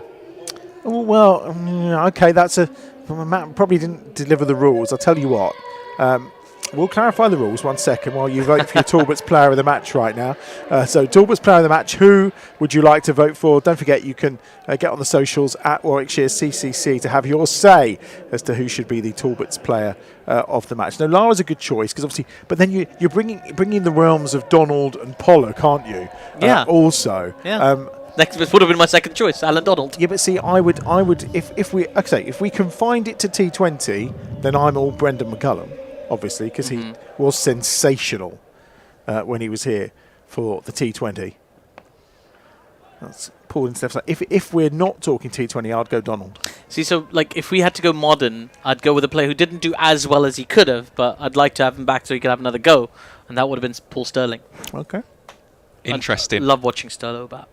And where would you go? I was thinking you were going to go for someone else there, Artif, by that description, because Glenn Maxwell, the big show at finals day, would be quite entertaining. But I think for me, I would go with Jitan Patel. I absolutely love the fact that every single game he'd turn up, couple of wickets, be economical. Absolute legend in these parts. Talking of overseas legends, Hassan Ali has been dispatched by Whiteley, who brings up his 50 with a 6. 36 ball 50 as well for Ross Whiteley. This partnership already up to 32, and now 135 for 5 now. That is a tremendous shot. Just picked it up off a length and swiped it over square leg for 6. And it wasn't really that poor a delivery, but he got across it, set himself, economy of movement, and there's a return on investment you'll take every time. Yeah, big hit, big score. Whiteley goes again. Well, this time has he gone down the throat of the fielder? He has. And George Garton takes another catch. And Whiteley goes for 50 off 37 deliveries. And it's a 6th wicket down for the Falcons. And maybe, just maybe, that's their last chance of winning this game. 135 for 6. Of course it's that man, George Garton, again. I'm almost certain he's going to be the one who's coming up here as Talbot's player of the match. Surely it's him. Another catch for his collection. And Hassan Ali went full fast, and Whiteley looking to continue the onslaught of 6s. Couldn't get the distance on this one. And credit to Hassan Ali, still going full and fast. Bowling to his field. He had the protection out deep. And you don't get safer hands than George Garton. And now the Bears are almost there, I would say, with the 2 set batters sent back to the hut. It was a very impressive innings, I have to say. Very well batted, some lovely shots in there, but ultimately it's not going to be enough. 3 wickets for Hassan Ali. Ooh. Maybe he will be coming to join us. It's time for him to take a 4th and a 5th. Garton, Hassan Ali. Well, Hassan Ali's always busy down there signing autographs and things like that. He loves his fan interaction. He also loves to come and chat. So we never got him on Bears TV last year. No, he was injured obviously for a period with his elbow problems. We didn't get him the year before either, from memory. Well, I did do an interview with him pre-season, his first week at Warwickshire, reflecting on his time in the championship. And I remember his prevailing opinion at the time was, this is very nice, but it's very cold. 135 for 6. Alex Thompson, former Bear, is in. Crouching down. He's very tall.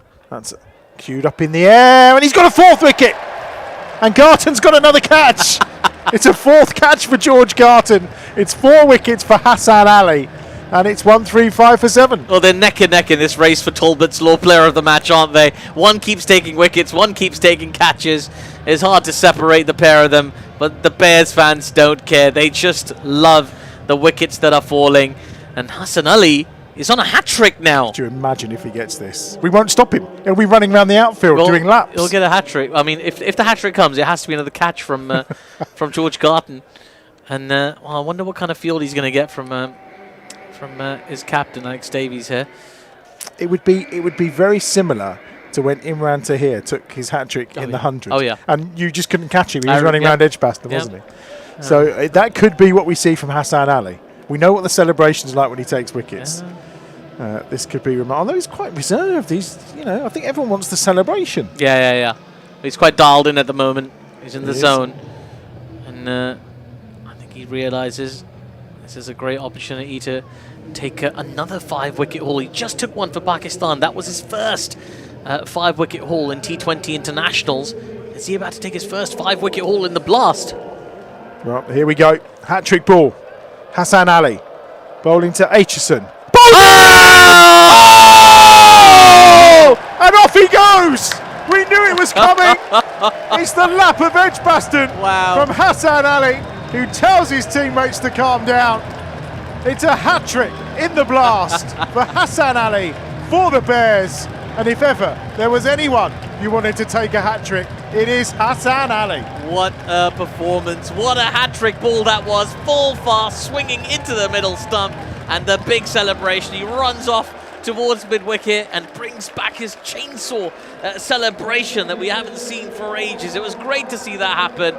He adjusts his hair. He can adjust all the hair you want after that. What a performance. A 5-wicket haul and a hat-trick. That's a game he's going to remember for a while. All of his teammates completely surrounded him. And what a performance from the Pakistan international here at EdgBLASTon. He loves being here, and we love it when he is here. Just fantastic. What a moment. What a moment for everyone here in EdgBLASTon, everyone on the stream. There he goes. We knew it was coming, didn't we? He's like, just hang on, I want to do my celebration. Yeah, he pulls out the chainsaw. Wait for it. Look, he runs, tells everybody to wait a second, and then pulls out the chainsaw. His classic celebration. Here it comes. Oh, there we go. We'll look at the wicket instead. But it was an excellent hat-trick ball, he has to be said. Full fast swinging, that's what you want in a number 9 batter. And now he's roaring the crowd on. He wants 4. Up the crowd. Top of his mark. Wow. 4 and 4? This would be remarkable, wouldn't it? 4 and 4? Last ball of the over. Hassan Ali in again with pace, and it's on the stumps, but it's pulled into the leg side. That's going to be 4 runs, but he won't mind about that at all. What an over. 11 runs from it and 3 wickets for Hassan Ali. Extraordinary. 139 for 8. Hassan has 5 for 23 from 3 overs, and the Derbyshire Falcons need 61 from 24. But take a bow, Hassan Ali. Yeah, absolutely. Terrific performance from him. Overseas player delivering for his team as well. Looking at back-to-back wins at home here are the Birmingham Bears at the moment. What a performance. Well, it's always lovely that. Just a hat-trick. What a moment, magic moment here in front of their home crowd, and just to get them back in the thick of things. Lots of support for Hassan Ali. He's a very popular player. I thought he might get 4 and 4. His Pakistan teammate Shaheen Afridi once got 4 and 4 in the Blast a couple of seasons ago. I think for Somerset. Hampshire. I beg your pardon. Maybe against Somerset. Maybe. That doesn't matter who it was against. But he got him 4 and 4. And I thought Hassan might do it himself as well. But that's not a hat-trick in the Blast. Not bad at all. Well, we knew he'd go on a run, didn't we? That was quite obvious the run was coming. There was no doubt the lap of EdgBLASTon was beckoning. 139 for 8. 1 more to the total of the first ball of Dan Mosley, and everyone I think has calmed down a little after that. Yeah, What I a think so. moment. What a fantastic moment. I reckon he's coming up to see us as well, which would be... Well, it's either him or George Garden still. I think Garden... No, a hat-trick and a fifer. Come on! But he The Talbot's Law missed player those of the hits. match. There's no argument, surely. played some terrific shots at the end. Oh, bouncer from Mosley. Almost took Alex Davis's left hand off, I love think. that. It's a shame we don't have a speed gun at the moment. I think that was pretty quick as well, probably late 80s. Okay, 140 for 8. Mosley in again and almost found his way through.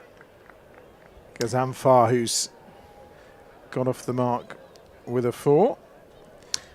We've got, 3 left in this over. And I think we're going to tap into the fountain of all knowledge in the Badgers' den. Mosley gets a wicket too. And the catch is taken by Sam Hain. And that's a 9th wicket, 140 for 9. Gazamfar's on his way. And the Bears are also on their way to 4 points and victory. Yeah, that's just a procession now. 1 more wicket to go, and the Bears are there with time to spare. Look at that. 60 runs still to chase for the Derbyshire team, and 20 balls to do it, and that's not going to happen anymore. I think we can say that with some confidence, but a statement performance from the Bears. A couple of statement performances back to back. Right, a question has come through while we wait for the last batter to come on, which was, who was the last Bears player to take a hat-trick in the T20 Blast? Maybe you've got that to hand, Aaron. I do indeed, yep, because he's one of my favourite players that this club has ever witnessed. It is, of course, the great Jitan Patel in 2014. We knew that was coming. Yeah. Yeah, Jitan Patel in 2014 took a hat-trick against Yorkshire at Headingley. In terms of Bears players at EdgBLASTon taking a hat-trick, it was Keith Barker against Yorkshire in 2010. Or is he back in with a short ball and just asking... It's the one bouncer for the over off the spinner. I hope he has a little signal for Alex Davies before he bowls it, because that's got to be a nightmare to take. I don't think Davo saw that one coming. That's the one for the over, though, from Dan Mosley. Oh, and then he just delivers the full toss that's turned around the corner. Hassan Ali has it. Now, is he going to let Hassan Ali bowl another one? Yes, he is. To try and wrap this game up, you think? He's getting a 6th over. He wants a 6th wicket. He wants a 6th wicket, does Hassan Ali. He does. It's interesting that, actually, isn't it? So it's 11 years that's taken to get another hat-trick. Quite remarkable. It is. It gets better when you actually see who Jitan got in that hat-trick as well. Kane Williamson, Andrew Gale and Adam Lythe. That is not bad, really, is it? It's not bad at all. 141 for 9. Thank you for that question, whoever it was. Listen, any time the Bears TV is on, you can leave questions in the comments. You can send us your questions via Warwickshire CCC on any of our social media platforms. You can test Aaron out. You can ask us what we think. Well, me and him will help, and Chloe's when she's here as well. Oh, he got him! It's all over. 6 for Hassan Ali. Unbelievable. Wow. What a day. What a day for Hassan Ali. And what a day for the Bears. A hat-trick, a 6 for... And Derby all out for 141, and the Bears win by 58 runs. 4 points on the board, but it's Hassan Ali's day. I think there's no doubt about that. Yeah, even I've got to get off the George Garden bandwagon now. That was a phenomenal performance. 6 wickets for 23 runs. You very, very rarely see people take 5-wicket hauls in T20 cricket. You almost never see 6-wicket hauls in T20 cricket. I'm going to ask Aaron in a minute what the sort of best figures in the T20 Blaster, because this has got to be somewhere near the top 10, I'm sure. 6 for 23 is a heck of a performance from Hassan Ali. Overseas player, brought back to the club, 3rd year. People have opinions as well about players coming back to the club, particularly if you haven't won any titles, you haven't made it through to finals day, but they've just been extinguished. Any doubts that lingered over Hassan Ali's re-inclusion into the side? 6 for 23 off 3.1 overs. I think he's put those doubts to bed. Well, he's also made sure he's got that match ball. There's no two ways about that. He's got hold of that, and he's got that little beauty tucked away. Tongue out as he comes in, bowls him. 6 wickets for Hassan Ali. Cool as a cucumber. Look at him. What a cool, collected customer. He's had the day of his life in the T20 Blast. That final wicket just completely bowling Pat Brown for 1, and a terrific victory for the Bears. And Hassan Ali, and again, 59 runs. It's going to do the run rate. I know our friend Ricordo's not here today, but he'll be pleased to see that the net run rate's going to improve dramatically from that. Hassan Ali turned this game on its head just when it looked like Derbyshire had a chance to get themselves back in it. And a warm embrace there with Mickey Arthur as well. Yeah, obviously, of course. you all know particularly well from when Mickey Arthur was coaching Pakistan, and with the rest of his Bears teammates. All the cameras and all the photographers want pictures of Hassan Ali, and no surprise, and he'll love that, won't he? Oh yeah, he'll be absolutely thrilled, and he's going to go spend some time with the fans as well now. He's one of those players who's really motivated, really enjoys his cricket and enjoys his success in cricket. One of those characters who thinks about it and loves engaging on the social media and all that kind of stuff. So to put in a performance like this, he'll be absolutely thrilled. He's actually quite surprised. He's kind of within himself at the moment, maybe like maturing with age and things like that. But at the same time, just a phenomenal performance. I'm looking forward to getting him up here in the studio a bit later. Maybe we can get him to talk through his hat-trick in a little while. Yeah, fingers crossed, but it's a terrific day for the Bears, of course. We've got the doubleheader coming up on Bears TV next Saturday as all part of Midlands Mania with Joel Corrie as well. But it's Hassan Ali's day. It's the Bears' day. They've beaten Derbyshire by 59 runs.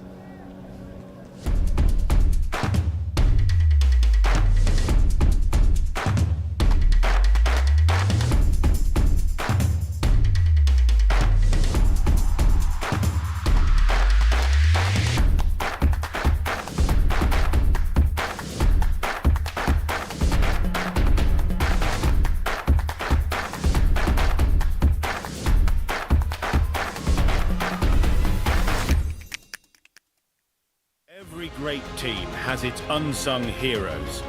The all-rounders, the heavy lifters, putting their organisation on the map. We're talking about you, the humble IT engineer, supporting EdgBLASTon across the season. They're the ones delivering, day after day.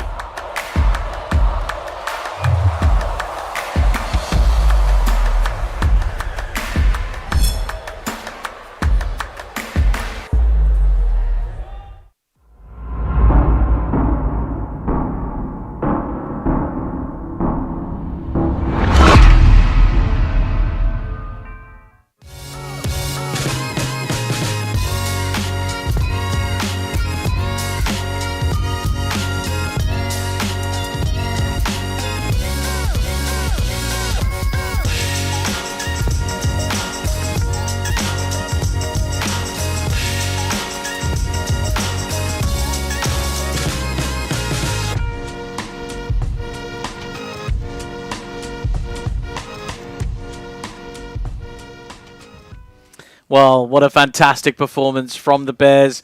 A big victory here at home. Another one that will help the net run rate as well.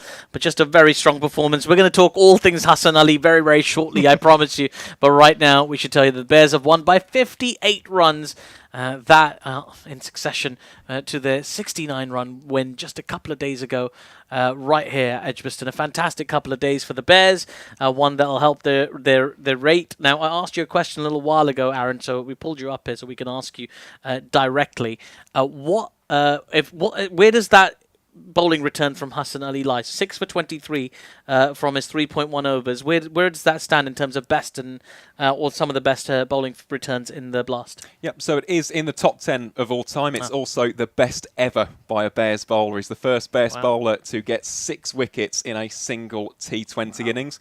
Also a career best for Hassan Ali, surpasses the 5 for 20 that he got in the Bangladesh Premier League a few years ago. I think that was in 2017. And in terms of that hat-trick, I saw a couple of comments in the YouTube stream about Fidel Edwards. He got 3 wickets in an over on debut in 2019. They weren't 3 consecutive deliveries. So this is the first hat-trick by a Bears bowler since Jitan Patel in 2014. It's been 11 long years. As if anyone would doubt you. As if anyone... I remember that Fidel Edwards. It was a great over, It was wasn't brilliant. it? Is the best bowling performance, I think it's 7... Was it Colin Ackerman? Yep, against the Bears. Against the Bears, 2019 Grace Road. I was there for that. The less we talk about that, the Yeah, better. it occurred to me because every time you walk in there's a giant sign with it on there. Yep. So I just remembered that afterwards. But what a fantastic performance. Let's break it all down. So it started early. In fact, we'll put some highlights on in a second. But in fact, let's take a look at this right now. Let's take a look at our highlights, and then we can talk through them as well, because it's been a very, very strong performance from the Bears today with the ball. Not the best shots in the world, has to be said, from Derbyshire, picking out those fielders, but the discipline that the Bears showed with the ball and their lines and lengths, they were bang on the money, Adam. Yeah, they were tracking George Garton as well, weren't they? That was the first of his catches today. And Ed Barnard given the new ball, and oh, lo and behold, it's followed to George Garton again for a second time. It was good to see Barnard. I mean, Barnard only bowled the one over, but he got the wicket, and it was a huge wicket to get at the time. Again, just removing the openers just to set Derbyshire back. It was always going to be a challenging total, but then when David Lloyd was at the crease, it looked like a total, when they started getting going, that they might get close to. Well, he did play some nice shots, did David Lloyd, but eventually he also ended up picking out the fielders. There's one of the shots that we were talking about down the ground. As you say, early doors, it looked like he might just pull them back into contention. A very talented batter, of course. We've seen him do rather well. You know, cut shots through the covers. Look at that, great control, great balance, right out of a textbook was David Lloyd. But it's something that didn't quite last, unfortunately, from a Derbyshire perspective, as they started to find the fielders in the covers. George Garton in there again, full and fast, terrific bowling. I thought that one was gone. He was down on his knees, beseeching the umpire. But as you pointed out, Adam, at the time, that was going down leg side, and the replay confirmed it as well. Yeah, it's a good decision by the umpire on that occasion, wasn't it? Because it's one of those that you could easily have seen given, but there was so much movement early doors for Garton in particular. It was almost like, you know, when he set up in that first over, he did really well. And then Hassan got a little bit of movement too, and lo and behold, George Garton again. George Garton again. That was a pretty loose shot, I got to say. There's a nice formal handshake from Jake Lintott as well. But it wasn't a great shot, and it was kind of the reason their top order kind of fell away. They played some really atrocious shots outside the off stump. Derbyshire, I think even Derbyshire fans would concede they could have done a lot better in the early stages than the power play, giving away all those wickets, all those soft wickets really. And Hassan Ali, who'd go on to put on such a phenomenal performance. He did take a little bit of tap early, just took a couple of boundaries through the covers, but then he picked up a wicket again at the end of the over. There we go, terrific catch at backward point. It really was a fantastic take. And Ed Barnard, he's had a pretty good day himself. Opened the bowling and picked up some catches. A little bit of spin we saw from Moeen Ali was a little bit inconsequential, really. Yeah, well, I'd say Whiteley and Madsen with his reversed hitting was quite something. As we say, that switch hit, we've seen it time and time again, haven't we? And the pirate who took the catch. Yes, the pirate. It was a very good catch. There he is again. Do we do gold doubloons anymore? Do you know where the taking pirate one-handed catches? Do you know where a pirate lives? I don't know. Very far. Ah, indeed. How's the comedy shows going?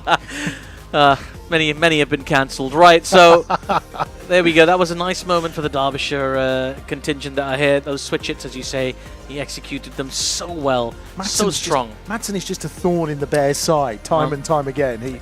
He always delivers. He scores terrific runs, and obviously he started to take Danny Briggs on with that one massive six, which I thought for a moment Kai Smith might be in on. But Danny Briggs, whatever you do that to him, Danny strikes back. Yeah. You talk about things that are likely to happen. Danny Briggs coming back from a six and taking a wicket. It's happened many a time. We've seen it. He tried to take him on Madsen. Madsen was furious with himself after this shot because he had started to find his groove. He'd really got himself in on the surface and worked out the bowlers. That was really the moment where, for me, the game was gone for Derbyshire. And then the icing on the cake came a little bit later.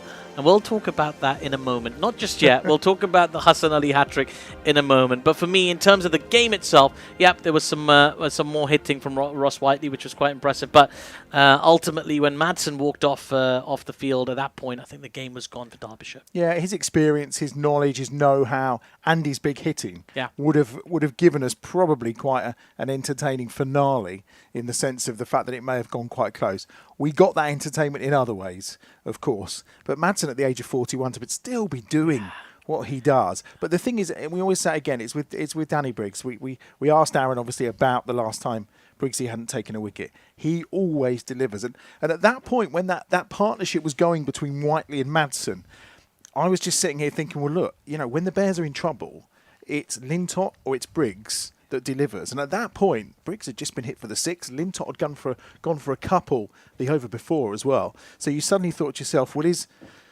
today the day that those two don't deliver the goods? And lo and behold, the removal of Madsen off Smith because you can't outfox Danny Briggs too often, can you? No. And, he got his man in the end. He did get his man in the end. Is it the Mounties always get the man? It's the Mounties always get the man? That's the phrase, isn't it? Mounties Right. always get the man. Well, let's take a look at the winning wicket, the final wicket of this final game. And here we go. Hassan Ali here, who's had a terrific game. Absolutely fantastic. And here he comes. Look at that. Concentration on his face as he sprints in, sticks his tongue out, bowls, bang, bowled him, top of middle stump. No fuss at all. And there's the wicket for Hassan Ali, who finishes with figures of 6 for 23 from his 3.1 overs. A very, very impressive performance. And he'll have his teammates to thank for that performance, none more so than his teammate who took a couple of blinders today, 4 catches out in the middle today. And that was George Garton, who we're going to talk to in a moment. In fact, he's joined us here in the studio just in time to see that Hassan Ali wicket replay as well. George, welcome to Bears TV. Congratulations. What a fantastic performance for the team. Must be feeling over the moon right now. Yeah, thanks for having me. I think when we sit down at the start of the season, we talk about the complete performance, and I think we pretty much did it today. Lads stepped up. Haney, we relied on in the first few games. Davo and Tommy set the tone brilliantly today. Big partnership as they did on Friday. Guys chipped in all the way down, and then I think we were pretty clinical on a good wicket with the ball as well. And Hassan obviously reaped 6 wickets. Yeah, he was phenomenal there at the end with the figures and the hat-trick as well. What a celebration for the hat-trick. What was going on there? Yeah, I have to admit, mid-on, I was definitely hoping for a big celly, and I don't think he disappointed. He's a great character to have. We're very pleased to have him here, and to have an impact in the second game like that is just brilliant. This is the hat-trick ball. Just talk us through what you guys were feeling at the time as he's running in here. What are you thinking? He's going to go at the poles. You're just hoping the bloke misses it, and then it's just pure elation and hoping that he does the Imran to here and does a full lap around the pitch. My money was on the full lap, to be fair. I thought EdgBLASTon was getting a high five all the way round. Yeah, but he was almost a disappointment. He just sort of went towards towards deep third. I thought it was fine leg before because it was coming towards us, but it was a deep third, and it tells everybody to stop. Hang on a second, I need to get the chainsaw out. It was the old classic chainsaw celebration. It was great to see. You yourself as well, George, bowled really well, particularly at the top. Great control of that swing, and just making it go both ways as well. You must be very pleased with your own form. Yeah, I think coming into the season, my role is to make impacts. We got a great team. We got a big bowling lineup too, and you're not always going to get the 4 overs or 3 or whatever it is. So when you get the opportunity, you want to make the most of it and make an impact. And yeah, I was pleased today to make an impact straight away. And you did it with a bat as well towards the end. A nice little cameo. How'd you feel about that? Yeah, pleased. As I said, my role in the team is to make an impact. So if I can come in at the end and face 4 balls, then it's trying to hit every ball for 6, and then with the ball trying to take wickets in the power play, be aggressive and put us in a good position. And the swing was quite pronounced today as well. I noticed. Was there anything you did differently, or something happening differently out there for you? It swung nicely on Friday. Yeah. So sort of get a feel of conditions. The conditions felt quite similar from Friday to today. The ball, I know it's silly, but the ball felt really nice. We picked a good ball. And when you get confidence of the first ball swinging like it did, then you sort of trust your skills and trust your instincts and let that take over. And you have days in the field when the ball just follows you, doesn't it? Yeah. And that was you today, wasn't it? Everywhere you went, the ball just appeared to land in your lap. Yeah, there was no rest for me today. I enjoy it. I love my fielding. People think I'm a bit strange, but fielding's my favourite thing in cricket. Well, it must be great when the ball's coming to you all the time, all these straightforward catches, relatively. Yeah, days like today are kind of why I play the game. If I'm involved as many balls as possible, then that's brilliant. Usually, hopefully it's positive. That's not always the case in T20s, but to have a day like today, that's why you play. And another win at home in front of the home crowd as well. Just a nice recovery happening as well after sort of an up and down start to the season. It must feel good to get 2 wins on the board.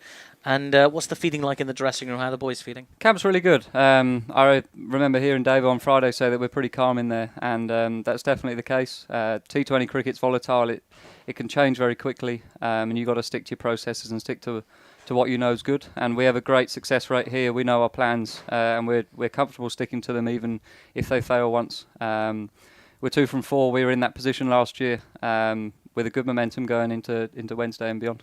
Well, fantastic. Very well done today, George. It's been a pleasure to have you you up here. I was Appreciate hoping to get you up here as well. But he was just pushing for using every favour in his book to get Hassan Ali up here. And I said, we'll get Hassan. Well, but it's all right. He ain't going to go anywhere. Let's get George Garton. To be fair, for all-round performance today, because he was literally in the game in every single part of it. Absolutely. George, absolutely, the perfect winner of the Talbot's Law Player of the Match. Yeah. Absolutely, he was. Well, it's the Birmingham Bears who have been victorious again here at EdgBLASTon. Make sure you join us again next week for more action from the Vitality Blast men's and women's teams in action very, very soon. Make sure you subscribe to this YouTube channel and make sure to give us a like if you haven't already done so. Leave a comment, get in touch, do all of that stuff. My thanks to our fantastic team today. We had Chloe Brewer, we have Adam Bridge, of course we had Aaron Viles. My name is Atif Nawaz. That is George Garton. Good night, everybody.